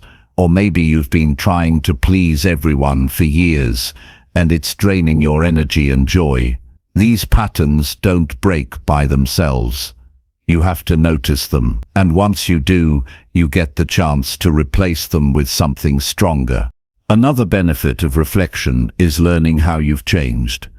You're not the same person you were 5 years ago, but if you don't pause and recognize that, you might still live like you are. You might still follow goals that no longer matter, hold on to relationships that no longer serve you, or measure success by standards that don't fit your life anymore. Growth requires you to update your inner understanding of yourself. You need to check in with who you are now, not who you were in the past. Otherwise, you end up out of sync with your own evolution. Self-reflection also helps you become emotionally intelligent. You notice what triggers you. You understand what brings out the best in you and what brings out the worst. You become less reactive and more intentional. Instead of blaming others or external events, you start asking, what part of me needs attention right now? That one shift from blaming to understanding can change everything. It can improve your relationships, your focus, your peace of mind, and your decision-making. It can help you stop repeating cycles that have been draining you for years. Sometimes you'll reflect and find things you're proud of. Moments when you handled something better than expected, decisions you made from courage, or progress you didn't give yourself credit for. And that's important too. Self-reflection isn't just about fixing what's wrong, it's about honoring what's right. It's about acknowledging how far you've come, even if you're not where you want to be yet. That balance of celebrating strengths and admitting weaknesses is what creates a mature and grounded sense of self. To make reflection a habit, you don't need hours of solitude. You need a few minutes of quiet each day. Time to sit with your thoughts. Time to ask questions like, what went well today? What did I struggle with? What could I have done differently? What lesson showed up that I didn't expect? What am I avoiding that I need to face? These small moments of honesty can guide your next steps better than any outside advice, because no one knows your life like you do. No one knows the real reasons behind your choices like you do. But you only tap into that wisdom when you slow down and listen. Reflection isn't about perfection. It's about awareness. You're not trying to become flawless. You're trying to become real, to live from a place of clarity, to move forward with your eyes open, and the more you practice it, the more confident you become. Not because you have all the answers, but because you're willing to ask the right questions. You also become more patient with yourself. You realize that growth takes time, that change is messy, and that understanding yourself is a lifelong journey. You stop expecting overnight transformation. You give yourself grace, and from that space, you make better decisions, not rushed by pressure, but grounded in who you're becoming. The people who grow the most are the ones who pay attention. They notice their patterns. They learn from their mistakes. They stay curious about their motivations, and they never stop asking, what is this teaching me about myself? That question is more powerful than it seems, because it keeps you in learning mode. It keeps you moving, and it ensures that no experience, good or bad, is wasted. Self-reflection puts you in control of your story. You stop living by default and start choosing with purpose. You stop repeating cycles and start rewriting them. You stop guessing who you are and start discovering it. Layer by layer, and the more you understand yourself, the better equipped you are to build a life that truly reflects your values, your strengths, and your deepest intentions. Chapter 10. Build resilience by embracing discomfort and pushing limits. Most people want strength, but few are willing to go through what it takes to build it. Real strength isn't built during peaceful moments. It's developed in the middle of pressure, setbacks, and situations that stretch your capacity. When you go through challenges, you either become tougher or you give up, and that choice defines your resilience. It's not about pretending you're okay when you're not. It's about facing the pain, learning from it, and continuing anyway. It's about choosing to grow, even when it hurts, even when it's slow, even when no one else is cheering you on. Discomfort is part of any meaningful growth. If everything you do feels easy, you're staying in the same place. You don't expand by repeating what's already comfortable. You stretch when you go further than what feels safe. That moment when your legs burn in the gym, or when you speak up in a room that intimidates you, or when you make a decision that scares you because you know it's right, that's when you change. Not instantly, but gradually. You build layers of mental toughness every time you do something that challenges you. Avoiding discomfort only postpones your potential. You can spend years running from fear, sidestepping effort, or waiting for the perfect moment. But the truth is, discomfort will find you anyway, through change, through loss, through failure. If you haven't built resilience, those moments will break you. But if you've trained yourself to face what's difficult, those same moments will shape you into someone who doesn't fold under pressure. Someone who adapts instead of crumbles. Someone who bends but doesn't break. Pushing your limits doesn't mean chasing burnout or being reckless. It means doing more than what your old self thought was possible. It means staying in the workout 5 minutes longer. It means sticking with the habit when motivation disappears. It means staying committed when no one's watching. It means refusing to quit just because progress is slower than expected. These small decisions compound over time. Each one adds to your internal strength, even when no one notices, especially when no one notices. One of the biggest lies people believe is that they need to feel ready before they start something hard. You don't need to feel ready. You need to move anyway. Confidence doesn't come before action. It comes after. The more you do, the more you realize you can handle. That's how you grow your limits. By doing the thing you thought you couldn't, again and again until it becomes part of who you are. Resilience is also about how you respond when things go wrong. You can't control everything. Life will challenge you in ways you didn't expect. People will disappoint you. Plans will fall apart. But when you've built inner strength, you don't collapse under that pressure. You pause, you regroup, you adapt. You figure out what's next, even when the path isn't clear. That ability to get back up after life knocks you down isn't something you're born with. It's something you build by facing small challenges on purpose. Every time you embrace discomfort, you gain clarity. You learn what you're made of. You realize that most of your fears were just thoughts, not truth. You stop overthinking and start moving. You stop making excuses and start showing up. And when you start showing up, everything in your life begins to shift. You gain momentum. You develop grit. You earn self-respect. That's something nobody can give you. You have to earn it through effort and repetition. Some days will feel like progress. Others will feel like struggle. But every day you stay consistent, you reinforce the message that you are capable of handling more. You stop being surprised by difficulty and start welcoming it. You understand that hard times are training you for the next level. They're sculpting you into someone who doesn't fold when it matters. Someone who's calm under pressure because they've trained their mind and body to endure discomfort. When you commit to pushing your limits, you also redefine what's possible for your future. You stop making decisions based on fear. You start acting based on potential. You're no longer the person who stays quiet to avoid judgment or who quits early to avoid failure. You're the one who keeps going because you've learned how to endure, and because of that, you unlock opportunities that most people never reach.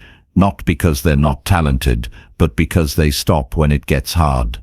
You also build respect for yourself in a way that feels solid, not the kind of confidence that fades when circumstances change, but the kind that stays with you because it's based on action. You've seen yourself overcome challenges. You've watched yourself stay disciplined. You've experienced what it feels like to persist when every part of you wanted to quit. That memory becomes your proof, and that proof becomes your fuel. Resilience doesn't mean you never struggle. It means you never stop growing. It means you choose courage over comfort, effort over ease, purpose over excuses. You don't wait for motivation. You move through resistance. You don't give up at the first sign of difficulty. You lean into it, because you know that's where your next breakthrough lives. You keep showing up, not because it's easy, but because you know who you're becoming is worth the pain.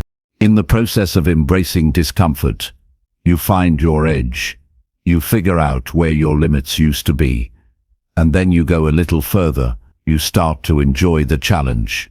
Not because it feels good, but because you know it's working. You learn to trust the process. Even when results are slow, you understand that every effort counts, even the ones no one sees, and you learn that the pain of growth is far better than the regret of staying the same. Pushing your limits rewires how you think. You stop seeing obstacles as threats and start seeing them as training. You stop avoiding failure and start using it as feedback. You stop needing everything to go perfectly and start finding strength in adaptation. That shift changes your life. It makes you more flexible, more prepared, more confident in your ability to handle the unexpected. And here's the truth most people miss. The more you lean into discomfort, the more you build freedom. You're no longer trapped by fear. You're no longer a prisoner of your old limitations. You're no longer living at half your potential. You become the kind of person who takes control, not because life got easier, but because you got stronger. That's what resilience looks like. It's not loud. It's not flashy. It's steady, focused, and earned through discomfort repeated over time. Every challenge you face gives you a choice. Run from it or rise through it. If you choose the second, you grow. And if you do it often enough, you become someone unstoppable. Not because life got lighter, but because you learned how to carry more. Chapter 11. Focus on progress over perfection in every area. Perfection is a trap. It tells you that nothing you do is good enough until it looks flawless, feels flawless, and comes without mistakes. That's the quickest way to lose momentum, motivation, and belief in yourself. Progress, on the other hand, is honest. It accepts your starting point. It honors your effort. It values direction more than speed. It focuses on growth rather than flawlessness. And that mindset, when you truly commit to it, can change how you show up for everything: your goals, your habits, your relationships, and your future. When you expect perfection, you set yourself up for constant frustration. Every misstep feels like failure. Every delay feels like a defeat. You begin to judge your worth by how well you perform instead of how far you've come. That pressure doesn't make you better. It paralyzes you. You hesitate. You procrastinate. You talk yourself out of trying because you're afraid it won't be perfect, and eventually you stop growing altogether. But if you shift your focus to progress, you free yourself to start where you are and improve step by step. Progress feels different. It's forgiving. It allows you to stumble without labeling you as a failure. It recognizes that you're human. It understands that growth takes time and consistency. When you focus on progress, you celebrate the small wins that used to go unnoticed. You begin to take pride in the fact that you showed up at all, even when it was hard. You start measuring success, not by perfection, but by movement. Did you show up today? Did you try again after yesterday didn't go as planned? Did you learn something? That's progress. This mindset shift also protects your energy. Instead of burning out trying to reach an imaginary standard, you learn to pace yourself. You stop comparing your journey to someone else's highlight reel. You stop waiting for the perfect conditions to begin. You realize that waiting for everything to be ideal is a form of resistance. It's fear in disguise. And the longer you wait, the further away your goal drifts. But when you take imperfect action, you build momentum. You gain confidence, not by thinking, but by doing. Perfection is about control. It's about trying to avoid criticism or discomfort. Progress is about courage. It means doing the work even when the results aren't guaranteed. It means taking the next step even when it's awkward, messy, or slow. And that's where true growth happens, in the attempts, not just the outcomes. Every time you make progress, even if it's small, you're building trust with yourself. You're showing yourself that you're capable, that you're learning, and that you're committed to something greater than your fears. This mindset also changes how you respond to challenges. When you're focused on perfection, failure feels like the end. You make a mistake, and it feels personal. You miss a goal, and you spiral. But when you're focused on progress, you see every setback as part of the process. You analyze instead of criticize. You adjust instead of retreating. You keep going, not because you never stumble, but because you've decided that forward is more important than flawless. In your daily life, this shows up in simple ways. You go for a walk, even if you don't feel like doing a full workout. You write one paragraph, even if the whole article feels out of reach. You have a hard conversation, even if you don't know exactly how to word it. These small actions add up. They might not be perfect, but they move you forward. And over time, those imperfect steps become the foundation of something real, something you can be proud of. When you focus on progress, you also give yourself the freedom to grow at your own pace. You stop racing. You stop chasing unrealistic timelines. You start honoring the season you're in. Some days you'll move faster, other days will require more patience. But as long as you're moving, you're winning. That quiet consistency, even when no one sees it, is what transforms your life. Perfection often comes from fear, fear of judgment, fear of failure, fear of not being enough. But progress comes from purpose. It asks you to show up with honesty, to put in the work without needing everything to be polished, to be okay with being a beginner, and to understand that mastery isn't built through perfect moments, it's built through persistence, through showing up day after day, getting better without needing to be the best. You also begin to develop more compassion for yourself and others. When you stop holding yourself to impossible standards, you stop holding other people to them too. You allow room for growth, for mistakes, for second chances. That shift deepens your relationships. It creates space for honesty, learning, and genuine connection. It removes the pressure to perform and replaces it with the freedom to improve. Over time, you'll realize that chasing perfection was only keeping you stuck. It gave you the illusion of progress while robbing you of real movement. Progress doesn't need to be loud. It doesn't need to be perfect. It just needs to be consistent. And once you fall in love with that process of getting better, learning, evolving, you'll stop needing instant results to validate your effort. There's a different kind of pride that comes from progress. It's not based on applause or approval.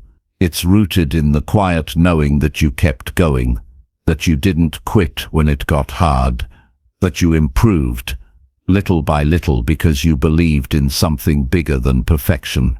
And that kind of pride stays with you. It builds a quiet strength, a steady confidence that no one can take away. So, every time you're tempted to wait until you feel ready, or to quit because it's not flawless, remind yourself why you started. Remind yourself that every expert was once a beginner, that every strong person you admire has failed more times than you can count, that every step, even the awkward ones, are shaping you. You don't need to be perfect. You just need to keep going. That's enough. That's powerful. That's progress. Chapter 12. Create a daily routine that supports your highest goals. Your days shape your future, whether you realize it or not. Every choice you make in a single day creates the life you will live in the months and years to come. That's why having a strong daily routine isn't just a suggestion. It's a necessity if you truly want to live at your highest level. You can't expect to reach your biggest goals by living on autopilot. You need structure. You need intention. You need habits that reflect what you say matters to you. Otherwise, your days will be consumed by distractions, and your time will be controlled by everything except your purpose. A powerful routine doesn't happen by chance. It's created with clarity. You need to know what you're working toward. You need to understand what actions move you closer to your goals. Without that clarity, you'll fill your schedule with activity that keeps you busy but doesn't take you anywhere meaningful. You'll respond to whatever is loudest instead of choosing what matters most. That's how time slips away. That's how dreams get delayed. But when you get honest about your priorities and build your day around them, everything changes. Your routine is your real commitment. It shows what you value more than your words do. If you say health matters but skip movement every day, your body won't believe you. If you say you want success but spend your mornings scrolling aimlessly, your goals will remain out of reach. If you say growth is important but never make space to read, learn or reflect, you won't evolve. It's not about being perfect. It's about being consistent. Even small daily habits, when aligned with your goals, can change your entire direction over time. Start with your mornings. The way you begin your day sets the tone for everything that follows. If you start in chaos, the rest of the day feels reactive. If you begin with calm, focus, and purpose, you move through your day with more control. This doesn't require hours. It just requires intention. Get up early enough to avoid rushing. Spend a few quiet minutes alone before the noise of the world creeps in. Breathe. Move your body. Review your goals. Ask yourself what matters most today. These small acts create a powerful mindset that carries into every decision. Then look at how you spend your peak energy hours. Everyone has times of the day when their focus and energy are strongest. Use those hours for your most important work. Not for checking emails, not for busy work, but for the tasks that push you forward. Protect that time like it's sacred. Don't give it away to things that don't align with your bigger vision. If you use your best energy on things that don't matter, you'll never have enough left over for the things that do. Break your goals down into small daily actions. Big visions can feel overwhelming. But when you break them into repeatable steps and place them into your daily routine, they become manageable. Whether it's writing a few hundred words a day, making one meaningful connection, practicing a skill for 30 minutes, or setting aside focused time for strategy. These daily actions are how real transformation happens. Progress isn't made in dramatic leaps. It's built in quiet, consistent steps. Don't forget to schedule time for rest and reflection. A productive routine doesn't mean running yourself into the ground. It means using your time wisely and recovering well so you can sustain your effort. You can't show up at your best if you're constantly exhausted. You need sleep, you need breaks, you need time to think. Build space into your day for stillness. Even a few minutes of solitude can give you clarity and reset your perspective.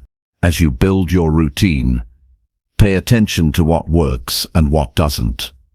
This is not about creating a rigid system that you force yourself into.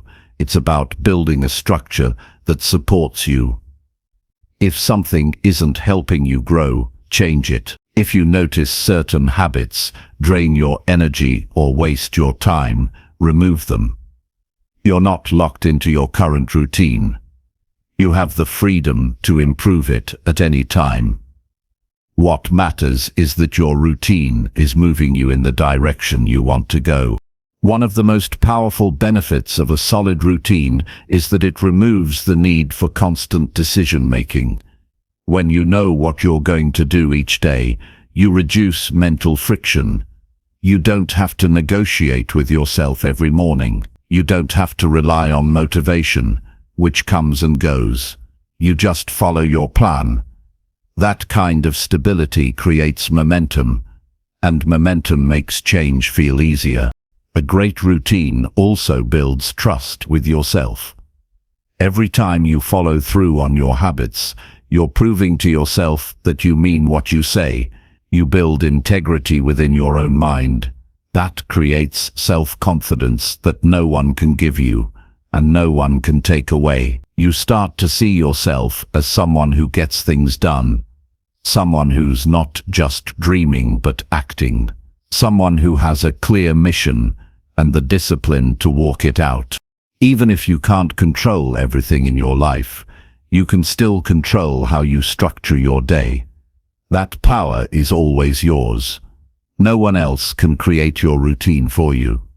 No one else can show up for your life the way you can. It's your responsibility, and it's your opportunity.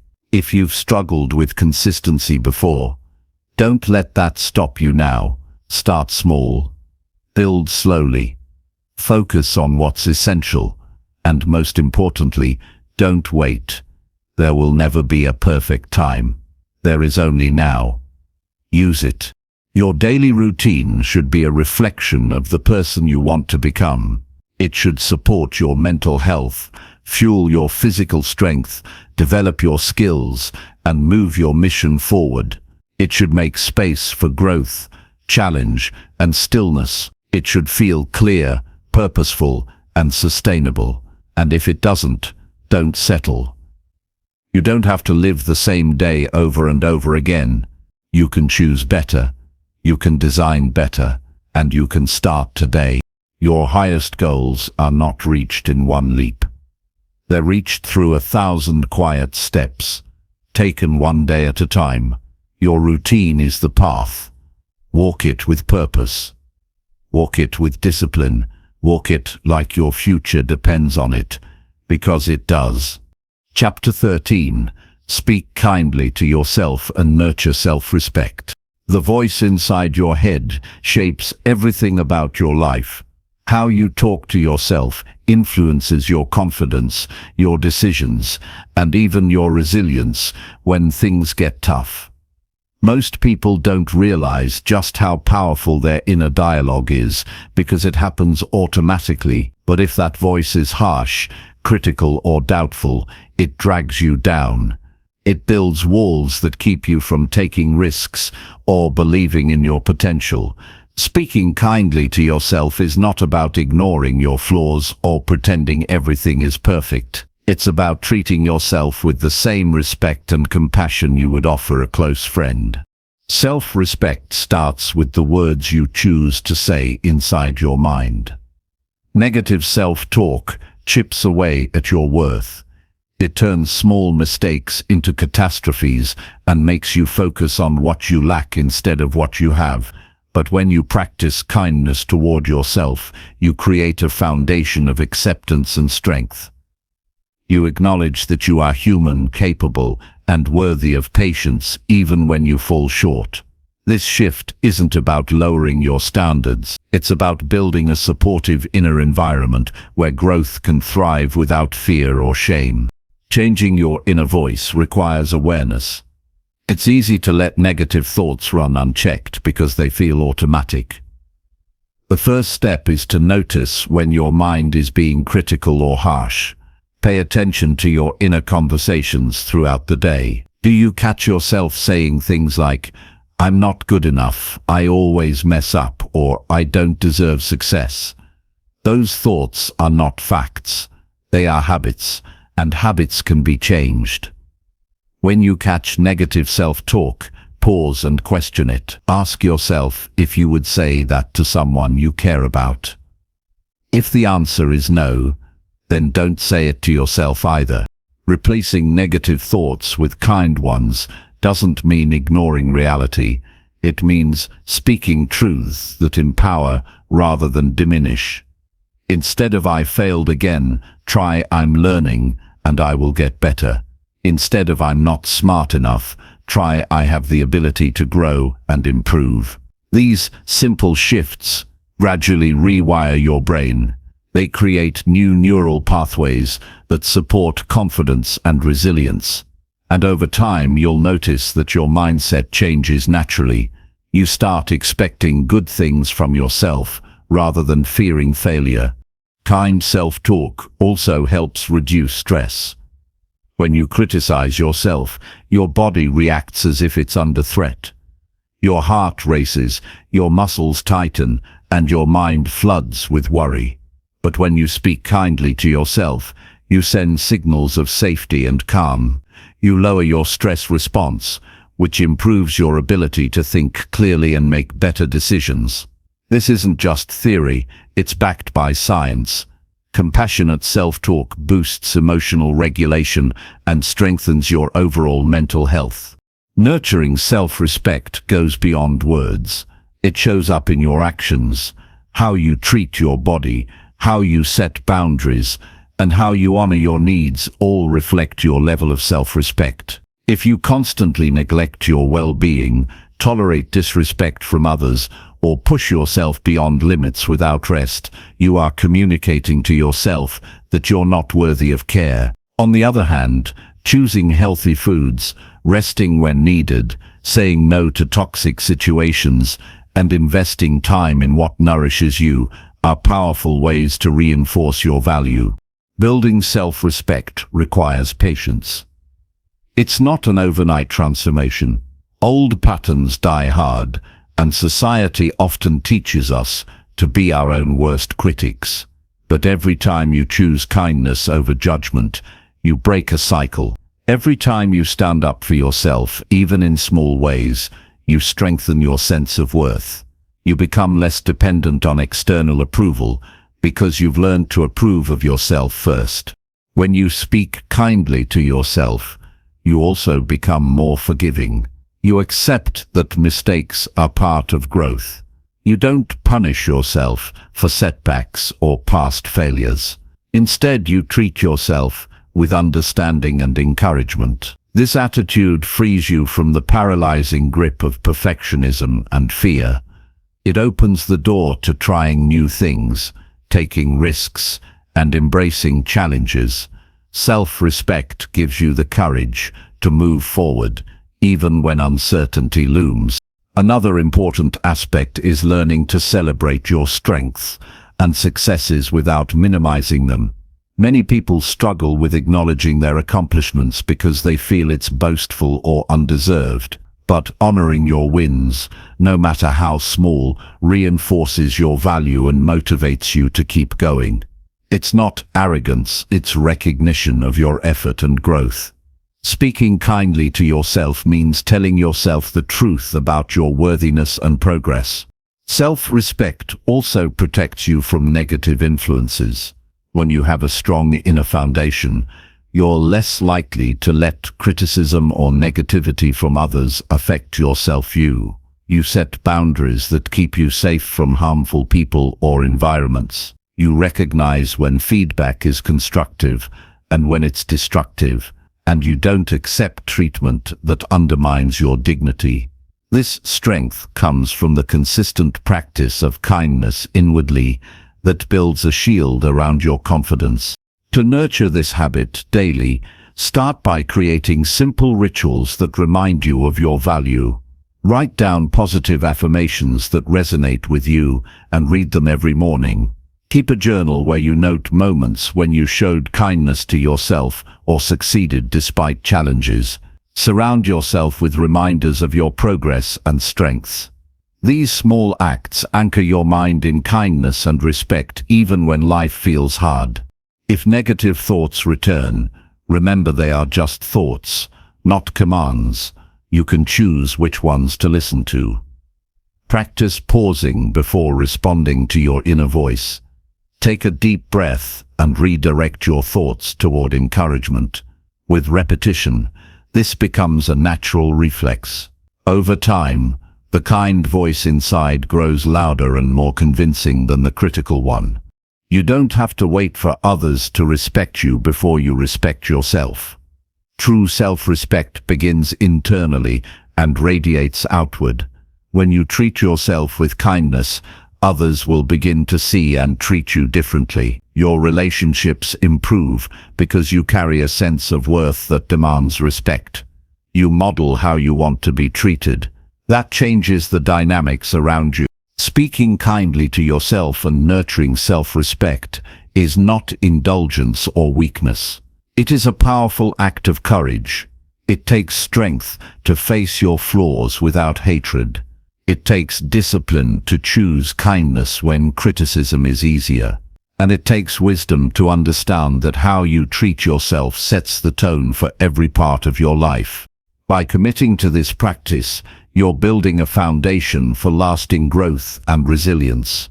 You become the person who lifts themselves up instead of tearing themselves down. You create a mental environment where success is possible because you believe you deserve it. You learn to walk through life with grace, confidence, and peace. That is the true power of speaking kindly to yourself and nurturing self-respect. Chapter 14. Invest time in learning new skills and knowledge. The voice inside your head shapes everything about your life. How you talk to yourself influences your confidence, your decisions, and even your resilience when things get tough. Most people don't realize just how powerful their inner dialogue is because it happens automatically. But if that voice is harsh, critical, or doubtful, it drags you down. It builds walls that keep you from taking risks or believing in your potential. Speaking kindly to yourself is not about ignoring your flaws or pretending everything is perfect. It's about treating yourself with the same respect and compassion you would offer a close friend. Self-respect starts with the words you choose to say inside your mind. Negative self-talk chips away at your worth. It turns small mistakes into catastrophes and makes you focus on what you lack instead of what you have. But when you practice kindness toward yourself, you create a foundation of acceptance and strength. You acknowledge that you are human, capable, and worthy of patience even when you fall short. This shift isn't about lowering your standards. It's about building a supportive inner environment where growth can thrive without fear or shame. Changing your inner voice requires awareness. It's easy to let negative thoughts run unchecked because they feel automatic.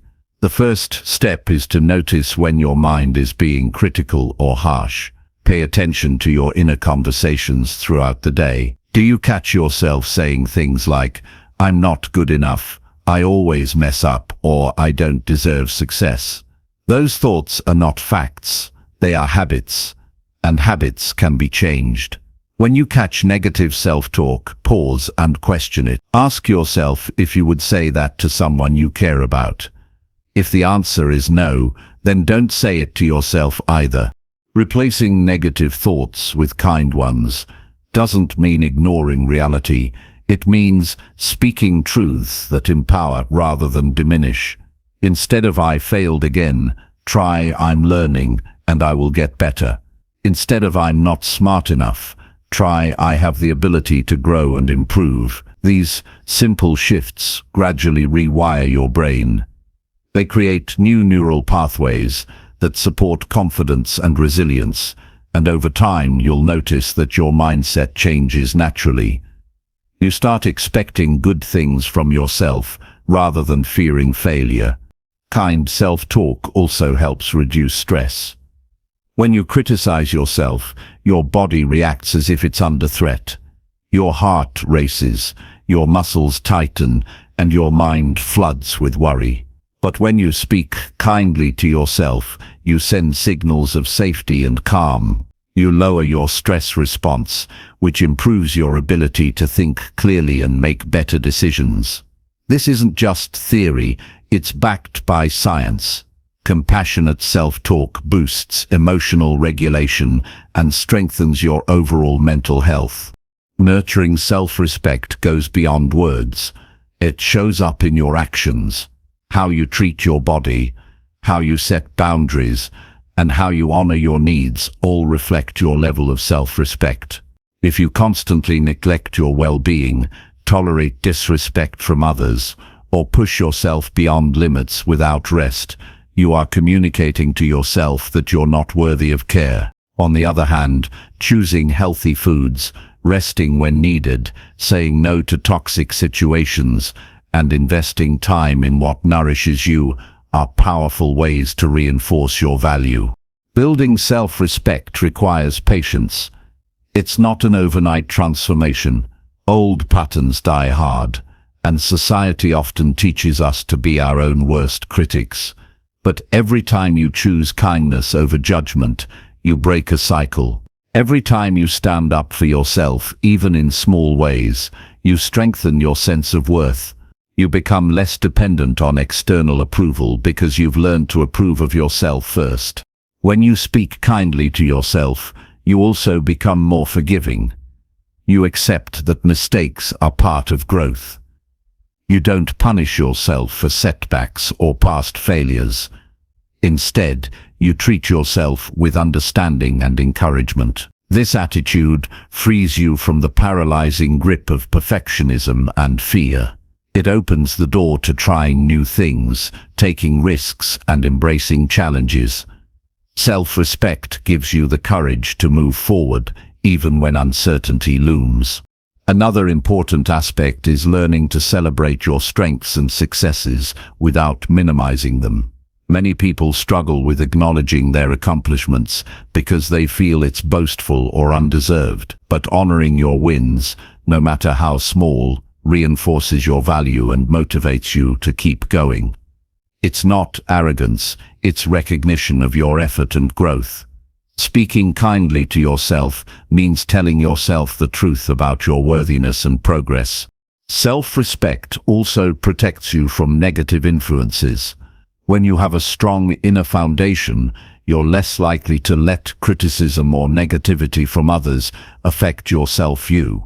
You set boundaries that keep you safe from harmful people or environments. You recognize when feedback is constructive and when it's destructive, and you don't accept treatment that undermines your dignity. This strength comes from the consistent practice of kindness inwardly that builds a shield around your confidence. To nurture this habit daily, start by creating simple rituals that remind you of your value. Write down positive affirmations that resonate with you and read them every morning. Keep a journal where you note moments when you showed kindness to yourself or succeeded despite challenges. Surround yourself with reminders of your progress and strength. These small acts anchor your mind in kindness and respect even when life feels hard. If negative thoughts return, remember they are just thoughts, not commands. You can choose which ones to listen to. Practice pausing before responding to your inner voice. Take a deep breath and redirect your thoughts toward encouragement. With repetition, this becomes a natural reflex. Over time, the kind voice inside grows louder and more convincing than the critical one. You don't have to wait for others to respect you before you respect yourself. True self-respect begins internally and radiates outward. When you treat yourself with kindness, others will begin to see and treat you differently. Your relationships improve because you carry a sense of worth that demands respect. You model how you want to be treated. That changes the dynamics around you. Speaking kindly to yourself and nurturing self-respect is not indulgence or weakness. It is a powerful act of courage. It takes strength to face your flaws without hatred. It takes discipline to choose kindness when criticism is easier. And it takes wisdom to understand that how you treat yourself sets the tone for every part of your life. By committing to this practice, you're building a foundation for lasting growth and resilience. You become the person who lifts themselves up instead of tearing themselves down. You create a mental environment where success is possible because you believe you deserve it. You learn to walk through life with grace, confidence, and peace. That is the true power of speaking kindly to yourself and nurturing self-respect. Chapter 15. Take responsibility for your choices and their outcomes. Learning new skills and gaining knowledge are essential parts of growth. When you stop learning, you stop moving forward. The world changes fast, and staying stagnant means falling behind. Investing time in learning is not just about acquiring information. It's about building your capacity to handle new challenges, solve problems, and create opportunities. The more skills and knowledge you develop, the more confident and capable you become. This confidence is the foundation of progress and the gateway to new possibilities. Many people believe they are too busy to learn or that learning takes too long to matter. This mindset limits potential. The truth is, learning doesn't have to consume huge blocks of time or feel overwhelming. It can happen in small, consistent doses. Even dedicating 15 minutes a day to reading, practicing, or exploring a new topic creates momentum. That momentum builds over weeks and months, resulting in meaningful improvement that compounds silently in the background of your life. Approach learning with curiosity and an open mind.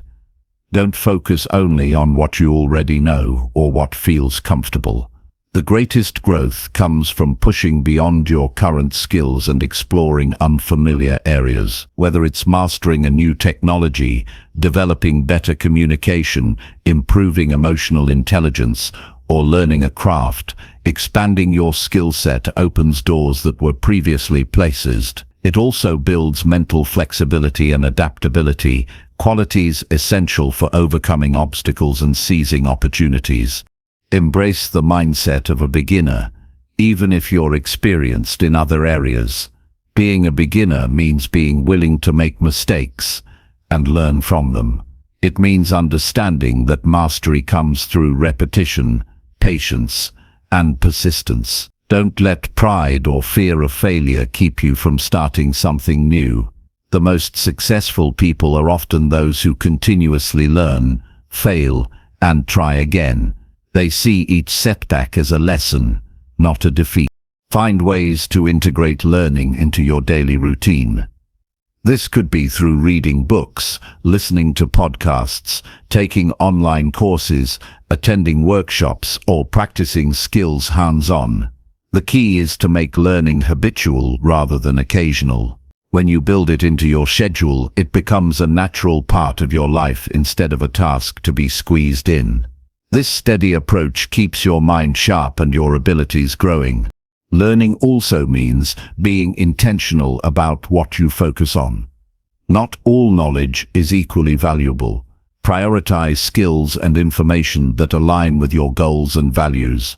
For example, if your goal is to improve your career, focus on skills that boost your performance or leadership. If your goal is to build better relationships, invest in emotional intelligence and communication. Clarity about your learning objectives helps you avoid distractions and wasted effort. Don't shy away from challenging material. Growth rarely happens in easy territory. When you wrestle with difficult concepts or new techniques, your brain creates stronger connections. This process builds problem-solving skills and confidence. It also teaches resilience, because learning tough subjects requires patience and persistence. Instead of avoiding difficulty, welcome it as a sign you're stretching and growing. Learning new skills can also spark creativity and innovation. Exposure to diverse ideas and perspectives broadens your thinking. You start connecting dots in new ways, which leads to fresh solutions and insights. This kind of mental expansion helps in all areas of life, from personal decisions to professional projects. The more you learn, the more ideas you generate, and the better you become at adapting to change. Surround yourself with people who support and challenge your learning journey. Being part of a community of learners creates accountability and motivation. You can share experiences, get feedback, and gain different perspectives. This network fuels your growth and helps you stay committed during times when learning feels tough or slow. It's also encouraging to see others pushing themselves, which reminds you that growth is a continuous journey. Remember that investing in learning is also investing in yourself. It sends a message that you value your potential and are willing to do what it takes to improve. This belief in yourself strengthens your commitment and creates a positive cycle. The more you learn, the more you believe in your ability to achieve your goals. The more you believe, the more effort you put in. And the more effort you put in, the more you grow. Keep track of your progress to stay motivated. Document what you learn and the skills you develop. Reflect on how new knowledge has helped you solve problems or make better decisions. Celebrate milestones, no matter how small. This practice reinforces your commitment and helps you see the cumulative impact of your efforts over time. Don't forget to apply what you learn. Knowledge without action has limited value. Practice new skills regularly. Experiment with new ideas. Teach others what you've learned. Application deepens understanding and turns theory into real-world ability. It also builds confidence because you see tangible results from your efforts. Avoid the trap of endless learning without action. Sometimes people collect information without moving forward because they fear failure or feel overwhelmed. Break this cycle by setting clear goals for how you will use your new knowledge. Commit to specific actions that turn learning into progress. Taking that step from knowledge to application is where real transformation happens. Stay humble in your learning journey. No matter how much you know, there is always more to discover. Humility keeps you open to new ideas and prevents complacency. It allows you to seek help when needed and to recognize that growth is lifelong. The most accomplished people embrace this truth and continue to learn well into their later years. Technology makes learning easier than ever, but it also creates distractions. Manage your learning environment to stay focused. Turn off notifications, set dedicated time for study, and choose high-quality resources. Quality beats quantity. A focused 30 minutes of learning is more valuable than hours spent passively scrolling through information. Learning new skills and knowledge is a powerful tool to raise your standards. It prepares you for bigger challenges, sharper decisions, and higher achievements. It strengthens your mind and broadens your perspective. When you invest in yourself this way, you build a foundation that supports lasting success and fulfillment. Make learning a daily priority and watch how your life transforms. Chapter 16. Visualize your success clearly and pursue it relentlessly. Success begins in the mind long before it appears in reality. Visualizing your success clearly is one of the most powerful tools you can use to guide your actions and maintain your focus. When you create a detailed mental image of what you want to achieve, you set a clear target for your efforts. This clarity sharpens your decisions, motivates you during difficult times, and aligns your energy with your goals. Visualization is not wishful thinking. It is a deliberate act of training your mind to recognize possibilities and prepare for achievement. To visualize success effectively, you need to be specific. Vague goals create vague images, which don't inspire action. Picture your success in rich detail. Imagine what it looks like, sounds like, and feels like. See yourself completing the tasks that lead to that success. Picture the environment, the people around you, and your own emotions. The more vivid the image, the stronger its impact on your subconscious mind. Your brain starts to accept this vision as a real possibility, which increases your confidence and commitment. Relentlessly pursuing your vision means staying focused and consistent, even when obstacles arise. Challenges are inevitable, but they don't have to derail you. When your success is clear in your mind, setbacks become temporary hurdles instead of stopping points. You keep pushing forward because your vision fuels your determination. This relentless pursuit is built on discipline and a refusal to give up on what matters most to you. Creating a daily practice of visualization strengthens your mental focus. Spend a few minutes each day imagining your success. This consistent mental rehearsal prepares you emotionally and mentally for the work ahead.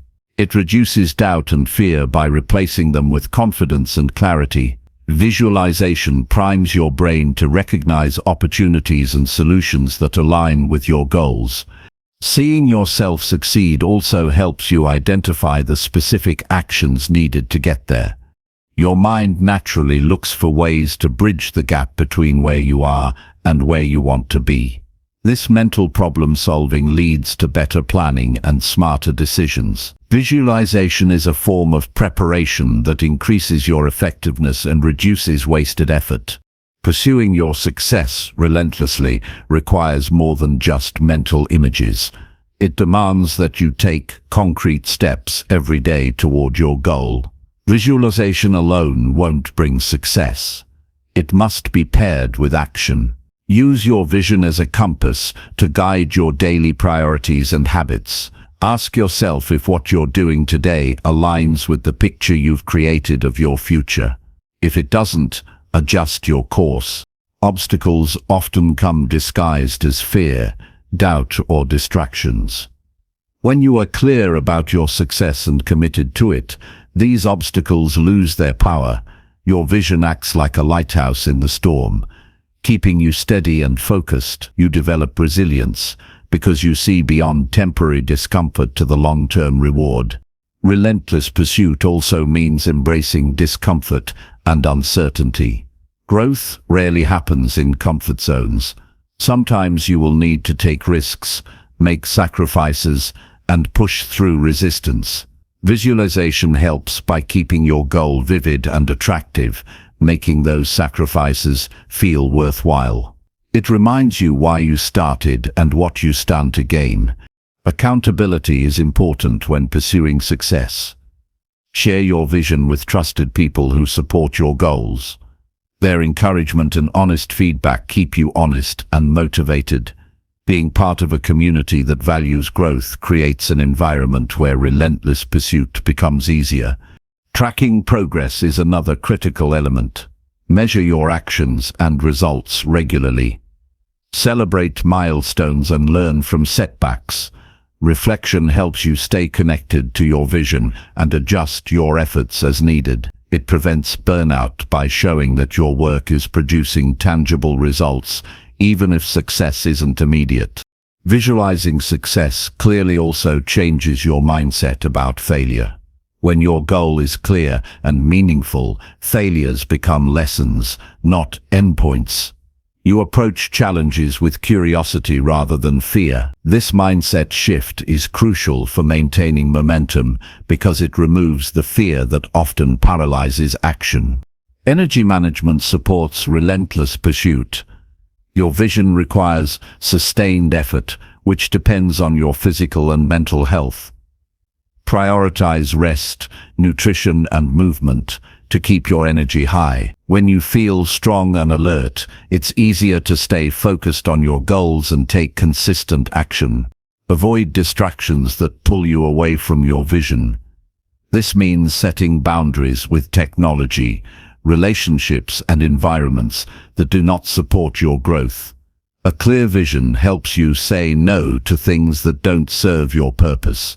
Every no is a step closer to your success. As you pursue your vision, embrace flexibility in your approach. The path to success is rarely straight. Be willing to adapt your strategies without losing sight of your goal. This balance of persistence and adaptability is key to overcoming challenges and seizing unexpected opportunities. Visualizing success also builds confidence because it shifts your internal narrative. Instead of doubting your abilities, you remind yourself that success is achievable. This mental rehearsal boosts self-belief, which is essential for taking bold steps and handling setbacks gracefully. Keep your vision alive by revisiting it often. Write it down, create vision boards, or use reminders that trigger your mental images. The more present your vision is in your mind, the more real it becomes in your life. This ongoing connection fuels your motivation and guides your choices daily. Success is not an event. It is a process fueled by clear vision and relentless pursuit. Your mind is the starting point where your future is shaped. By investing in vivid visualization and consistent action, you take control of your journey. You move with intention, resilience, and clarity toward the life you desire. Ultimately, visualizing success clearly and pursuing it relentlessly transforms potential into reality. It turns dreams into plans and plans into achievements. This practice empowers you to live with purpose and create a future defined by your highest aspirations. Keep your vision sharp, pursue it with unwavering commitment, and watch how your life changes. Chapter 17. Manage your time wisely to maximize productivity and growth. Time is the one resource that can never be replaced or renewed. How you manage your time directly affects your ability to grow and be productive. Every minute spent on unimportant tasks is a minute lost from what truly matters. Managing time wisely means making deliberate choices about how you use your hours. It requires clarity about priorities and discipline to stay focused. When time is managed well, productivity rises, stress decreases, and progress accelerates. Start by identifying your most important tasks. These are the actions that have the greatest impact on your goals and values. Many people spend too much time reacting to urgent but less important demands. Learning to distinguish between urgent and important is key. Focus your energy on high-value activities that push you forward. This focus ensures that your effort produces meaningful results rather than just busyness. Create a schedule that reflects your priorities. Block out time for your most important work during periods when your energy and concentration are highest. This intentional planning helps you avoid procrastination and distraction. It also makes it easier to say no to tasks that don't align with your goals. A well-structured day is a powerful tool for maintaining momentum and reducing overwhelm. Limit distractions that steal your attention. Turn off notifications on your devices, close unnecessary tabs on your computer, and create a workspace that supports focus. Distractions fragment your mind and waste valuable time.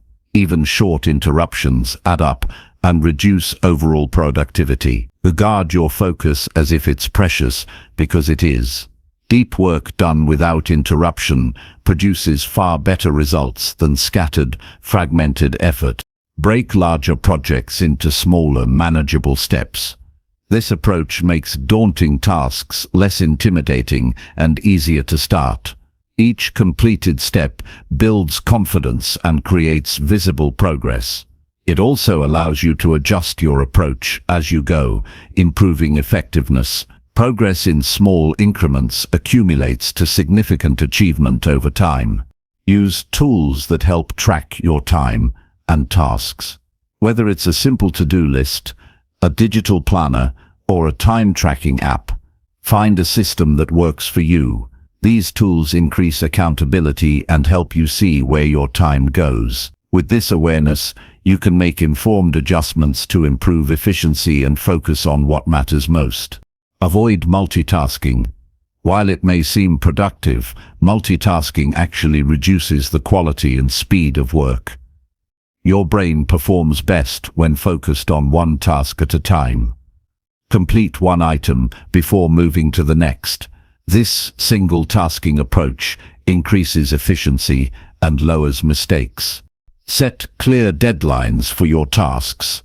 Open-ended work can lead to procrastination and lower productivity. Deadlines create a sense of urgency and help prioritize. They also enable better planning and time allocation. Treat deadlines as commitments to yourself, not just external pressures. Make room for breaks and rest throughout your day. Continuous work without pauses leads to burnout and diminished focus. Short breaks recharge your brain, improve creativity, and sustain energy levels. Use breaks wisely. Step away from screens, stretch or take a short walk. These small pauses restore your ability to concentrate deeply when you return. Learn to delegate or eliminate tasks that don't require your personal attention. Not everything needs to be done by you. Delegating frees time for high-impact activities and reduces overwhelm. Eliminating unnecessary tasks cuts clutter from your schedule. Both strategies help you use your time more effectively. Reflect regularly on your time management. At the end of each day or week, review what you accomplished and where your time went. Identify patterns of distraction or inefficiency and make changes. Continuous reflection sharpens your awareness and improves your ability to manage time wisely. Be mindful of your energy rhythms and schedule demanding tasks accordingly. Some people have peak energy in the morning, others later in the day. Aligning tasks with your natural energy cycles boosts productivity. It also reduces frustration and exhaustion. Respect your body's signals and plan your work around them. Protect your time by setting boundaries. Communicate clearly with others about your availability. Learn to say no without guilt when requests conflict with your priorities. Boundaries prevent time theft and preserve space for what matters. They are essential for sustained productivity and personal growth. Time management is not about squeezing more tasks into your day, but about making room for what really matters. It's about quality, not just quantity. Prioritize growth activities such as learning, reflection, and strategic planning. These investments yield long-term benefits and keep you moving forward. Avoid perfectionism that stalls progress. Waiting for the perfect moment or flawless plan wastes time and energy. Take action with what you have and improve as you go. Forward movement creates clarity and momentum that waiting cannot. Remember that managing time wisely is an ongoing process, not a one-time fix. Life changes, priorities shift, and new challenges arise. Adapt your time management strategies to stay aligned with your evolving goals. Flexibility combined with discipline leads to sustained productivity. Ultimately, mastering your time is mastering your life. Each moment is an opportunity to grow, create, and move closer to your vision. When you choose to manage your time intentionally, you reclaim control over your day and your destiny. This power transforms not just what you do, but who you become. Chapter 18. Eliminate toxic habits that undermine your potential. Toxic habits quietly sabotage your progress and dim the light of your potential. They act as invisible chains, holding you back from becoming the person you want to be. These habits might seem harmless at first, or even comforting, but over time they erode your energy, focus, and motivation. Eliminating them is not just about stopping bad behavior. It's about creating space for healthier, more productive routines that align with your goals and values. Recognizing toxic habits requires honest self-examination. Some habits are obvious, like procrastination or excessive screen time, while others are subtle, such as negative self-talk or people-pleasing. The first step is to identify which behaviors consistently drain your energy or lead you away from your path. Awareness alone isn't enough, but it lays the foundation for change. You can't change what you don't see clearly. Once you know which habits are toxic, you need to understand the triggers behind them. Habits often serve a purpose, even if it's misguided. For example, stress might push you to overeat or avoid tasks. Boredom might lead to mindless scrolling on social media. Identifying what causes these behaviors helps you develop better strategies to address them. Instead of relying on willpower alone, you replace old patterns with healthier responses tailored to your needs. Breaking free from toxic habits demands patience and persistence. Change is rarely immediate or smooth. There will be setbacks and moments of frustration. This is normal and part of the growth process. Rather than beating yourself up for slipping, treat each moment as an opportunity to learn and recommit. Consistency over time is what leads to lasting transformation. Create clear and specific goals for the habits you want to change. Vague intentions like "stop wasting time" are hard to measure and easy to ignore. Instead, decide exactly what behavior you want to eliminate and what will replace it. For instance, limit social media use to 30 minutes a day, or replace evening snacking with drinking herbal tea. Clear goals provide direction and make success tangible. Replace toxic habits with positive alternatives. This strategy helps fill the void left when bad habits are removed. If you usually reach for junk food when stressed, find a healthier way to cope, like going for a walk or practicing deep breathing. If procrastination is a problem, break tasks into smaller steps and reward yourself for progress. Positive replacements keep your mind and body engaged and make quitting easier. Build a support system to encourage your changes. Share your goals with friends, family, or mentors who can hold you accountable and provide encouragement. Sometimes toxic habits are tied to social environments. Surrounding yourself with people who support your growth strengthens your commitment and makes it easier to resist old patterns. Track your progress to stay motivated. Keep a journal or use an app to record when you resist toxic habits and how you feel afterward. Seeing improvements, even small ones, reinforces your efforts and highlights the benefits of change. Progress tracking also helps identify patterns so you can adjust strategies if needed. Manage your environment to reduce temptation. If certain situations or surroundings trigger toxic habits, change them. Remove junk food from your home if unhealthy eating is an issue. Limit time in places or with people who encourage negative behaviors. Adjusting your environment creates natural barriers that support your new habits. Practice self-compassion throughout the process. Eliminating toxic habits can be difficult and sometimes uncomfortable. Don't fall into the trap of self-criticism when mistakes happen. Instead, acknowledge your efforts and remind yourself that growth takes time. Kindness toward yourself fuels resilience and long-term success. Develop mindfulness to increase your control over habits. When you become more aware of your thoughts, feelings, and impulses, you gain power over automatic behaviors. Techniques like meditation or focused breathing help you pause before acting. This moment of pause is often enough to choose a different, healthier response. Understand that toxic habits do more than waste time. They damage your self-image and limit your belief in what's possible. Each time you give in to these habits, you reinforce a narrative that you can't change or improve. Breaking free challenges that narrative and builds confidence. It proves to yourself that you have control over your life and destiny.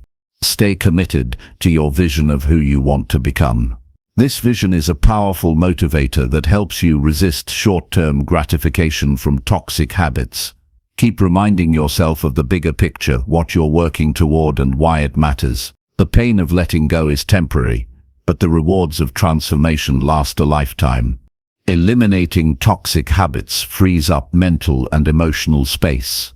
When you stop spending energy on self-destructive patterns, you can invest more in creativity, relationships, and meaningful pursuits.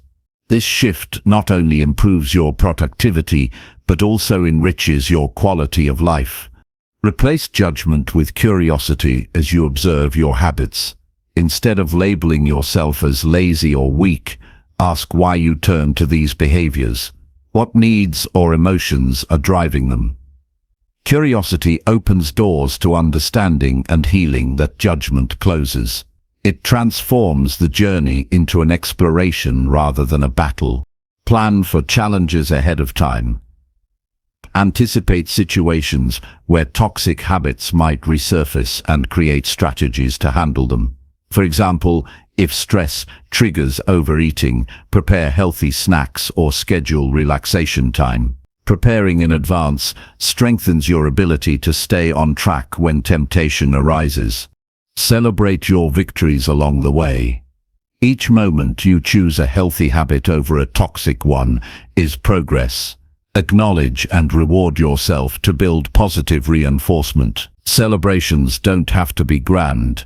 Even small gestures like a quiet moment of gratitude or a walk in nature can solidify your new habits. Recognize that eliminating toxic habits is a lifelong process, not a one-time fix. Old patterns may try to return, especially during stressful periods. Maintain vigilance and continue practicing new habits with dedication. Over time, the positive behaviors become second nature and your potential shines through unhindered.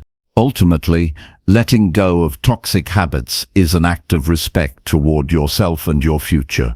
It's choosing growth over comfort, strength over weakness, and possibility over limitation. This commitment is one of the most important steps you can take to raise your standards and live a fulfilling life. The path may be challenging, but the freedom and power you gain are worth every effort. Chapter 19. Stay consistent with your goals, despite obstacles or setbacks.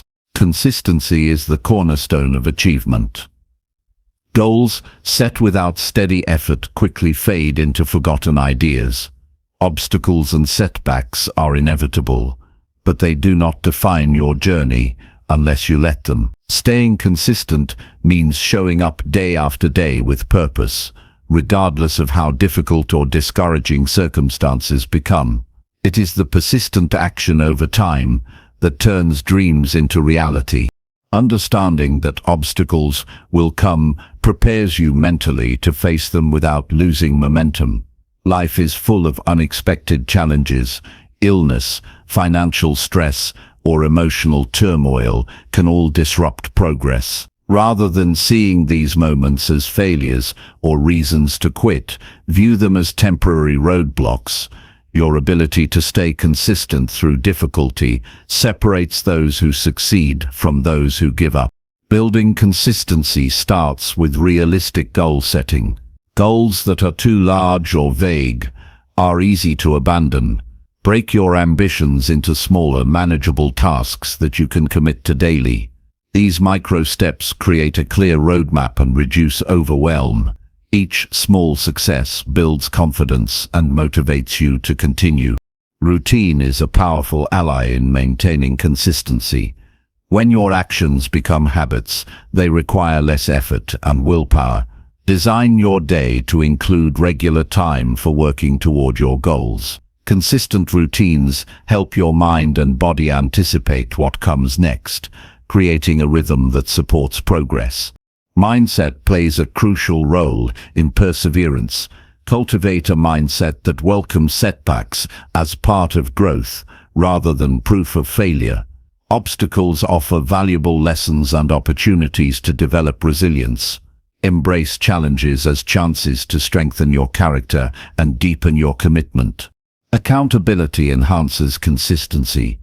Share your goals with someone who supports your growth and can provide encouragement and honest feedback. Knowing someone is watching your progress increases your motivation to follow through. Accountability partners also help you navigate tough times and celebrate milestones. When setbacks occur, analyze what happened without judgment. Identify any changes needed in your approach or mindset. This reflection turns obstacles into stepping stones rather than stumbling blocks. Adjust your plan as necessary, but keep your focus on the end goal.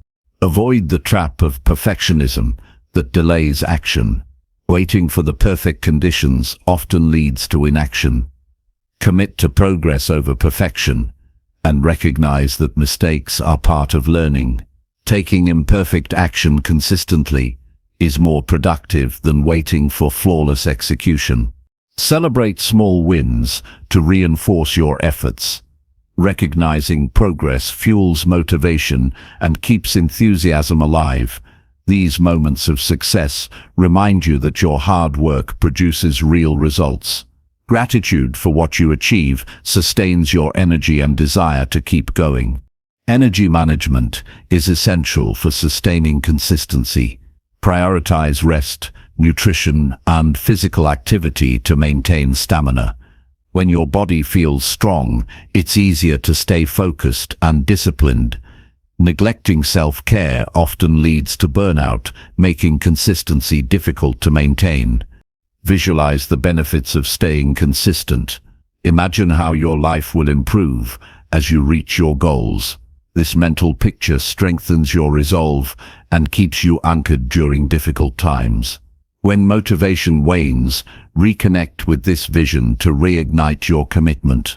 Be flexible in your approach while remaining steadfast in your goal.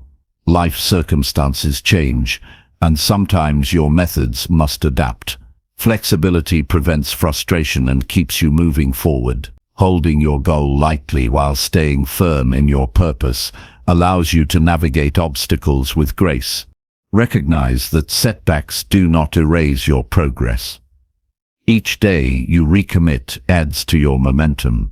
Persistence accumulates power over time. Consistency builds an unshakable foundation that supports long-term success.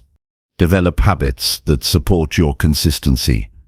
These include planning your day, prioritizing tasks, and minimizing distractions.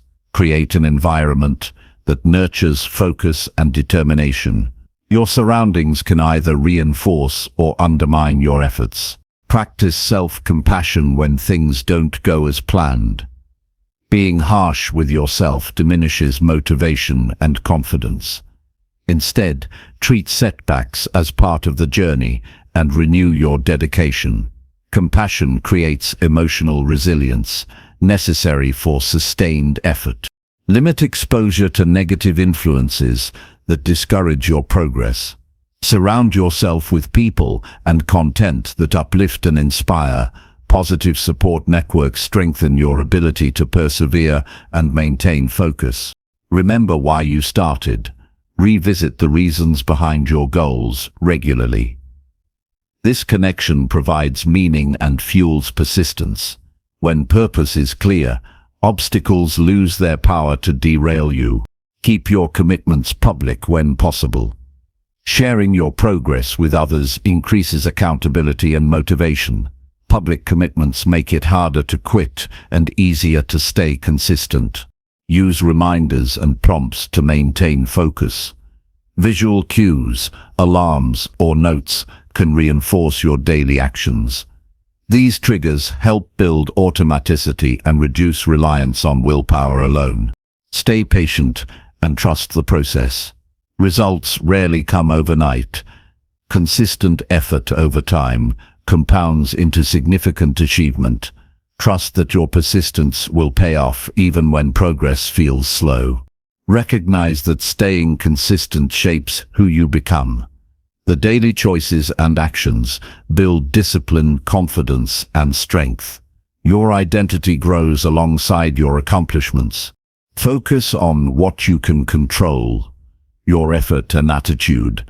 External circumstances will fluctuate, but your response remains within your power.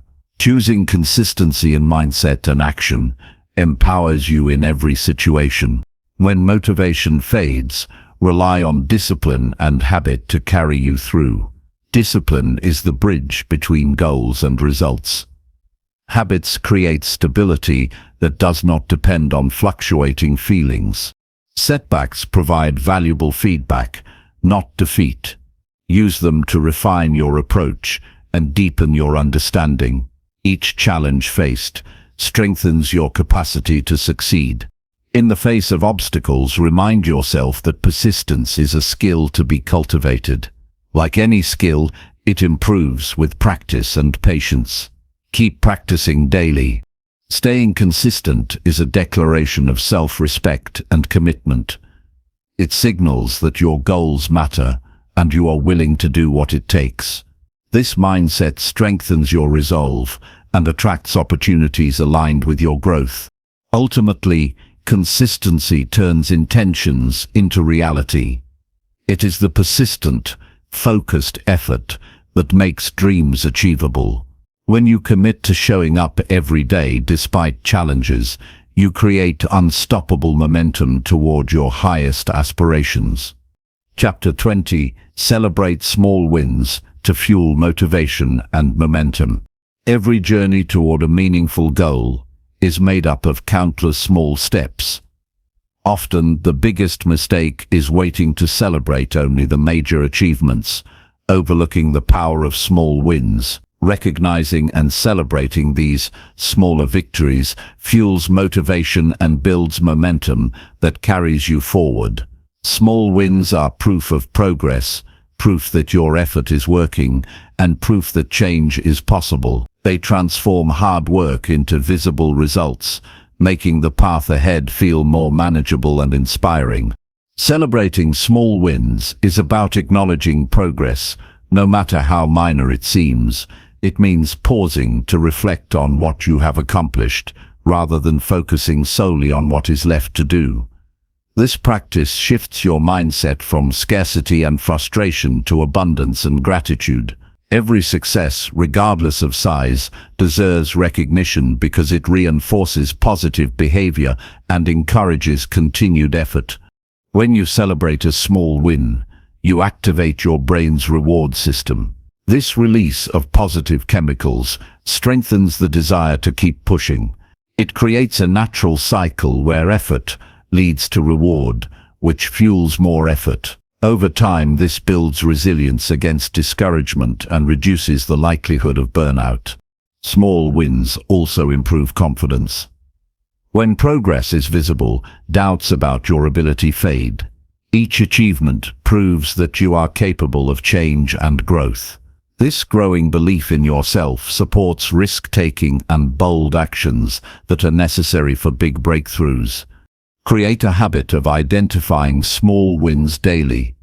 At the end of each day, take a moment to write down what went well or what you accomplished. These can be simple actions like completing a task, sticking to a routine, or overcoming a challenge. Writing them down makes them concrete and harder to overlook.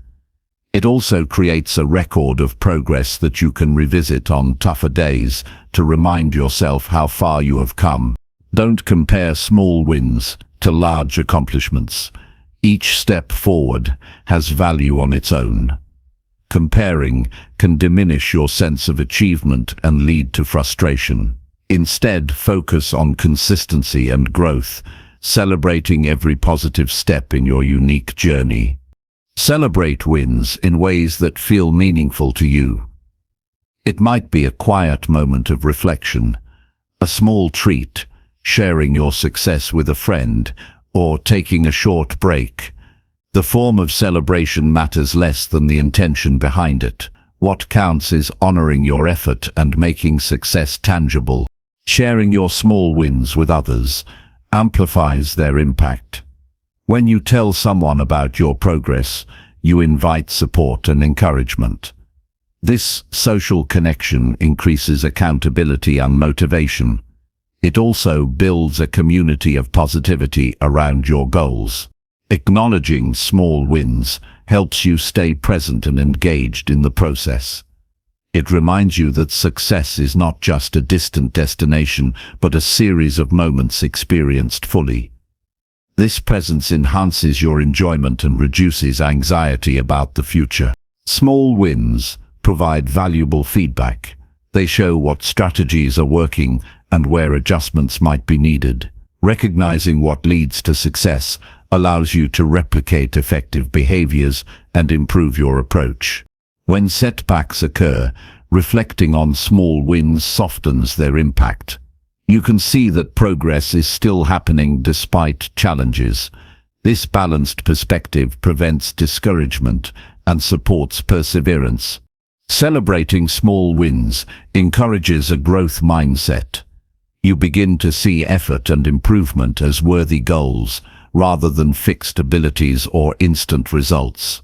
This mindset fosters learning, experimentation, and continuous development. Make celebrating wins a regular part of your routine. Integrate it into your daily, weekly, or monthly reviews. Consistent recognition keeps motivation high and prevents stagnation. It also turns progress into a habit rather than a sporadic event. Balance celebration with humility and continued effort. Recognize that each win is a building block, not the final achievement. This balance keeps you grounded while encouraging ongoing growth. Be mindful not to let celebration become an excuse for complacency. Use wins as fuel to push further, not reasons to slow down. Motivation is strongest when celebration and ambition work together. Small wins create a positive narrative about your journey. Instead of focusing on difficulties or delays, your story becomes one of steady improvement and success. This narrative influences your emotions and actions, reinforcing your commitment. Use small wins to spark creativity and inspiration. Each victory can open new ideas and possibilities. It encourages you to experiment and innovate, enriching your path forward. Celebrate progress in all areas of life, not just the primary goal. Health, relationships, mindset, and learning all contribute to your overall growth. Recognizing achievements in these domains creates a holistic sense of success. Develop rituals that highlight your wins. These rituals anchor positive emotions and create a sense of celebration. Rituals can be as simple as lighting a candle, writing a journal entry, or taking a moment of gratitude. Remember that motivation fluctuates naturally. Celebrating small wins helps smooth out these fluctuations by providing regular boosts. This consistency prevents motivation from becoming dependent on rare or large successes. Stay flexible in your celebrations. What feels meaningful may change as you grow. Adapt your methods to keep the practice fresh and engaging. This flexibility keeps you connected to your progress and excited about the journey. Finally, view every small win as a victory over doubt, fear, and inertia. Each step forward is a statement of your strength and commitment. Together, these wins create unstoppable momentum that drives you toward your highest potential.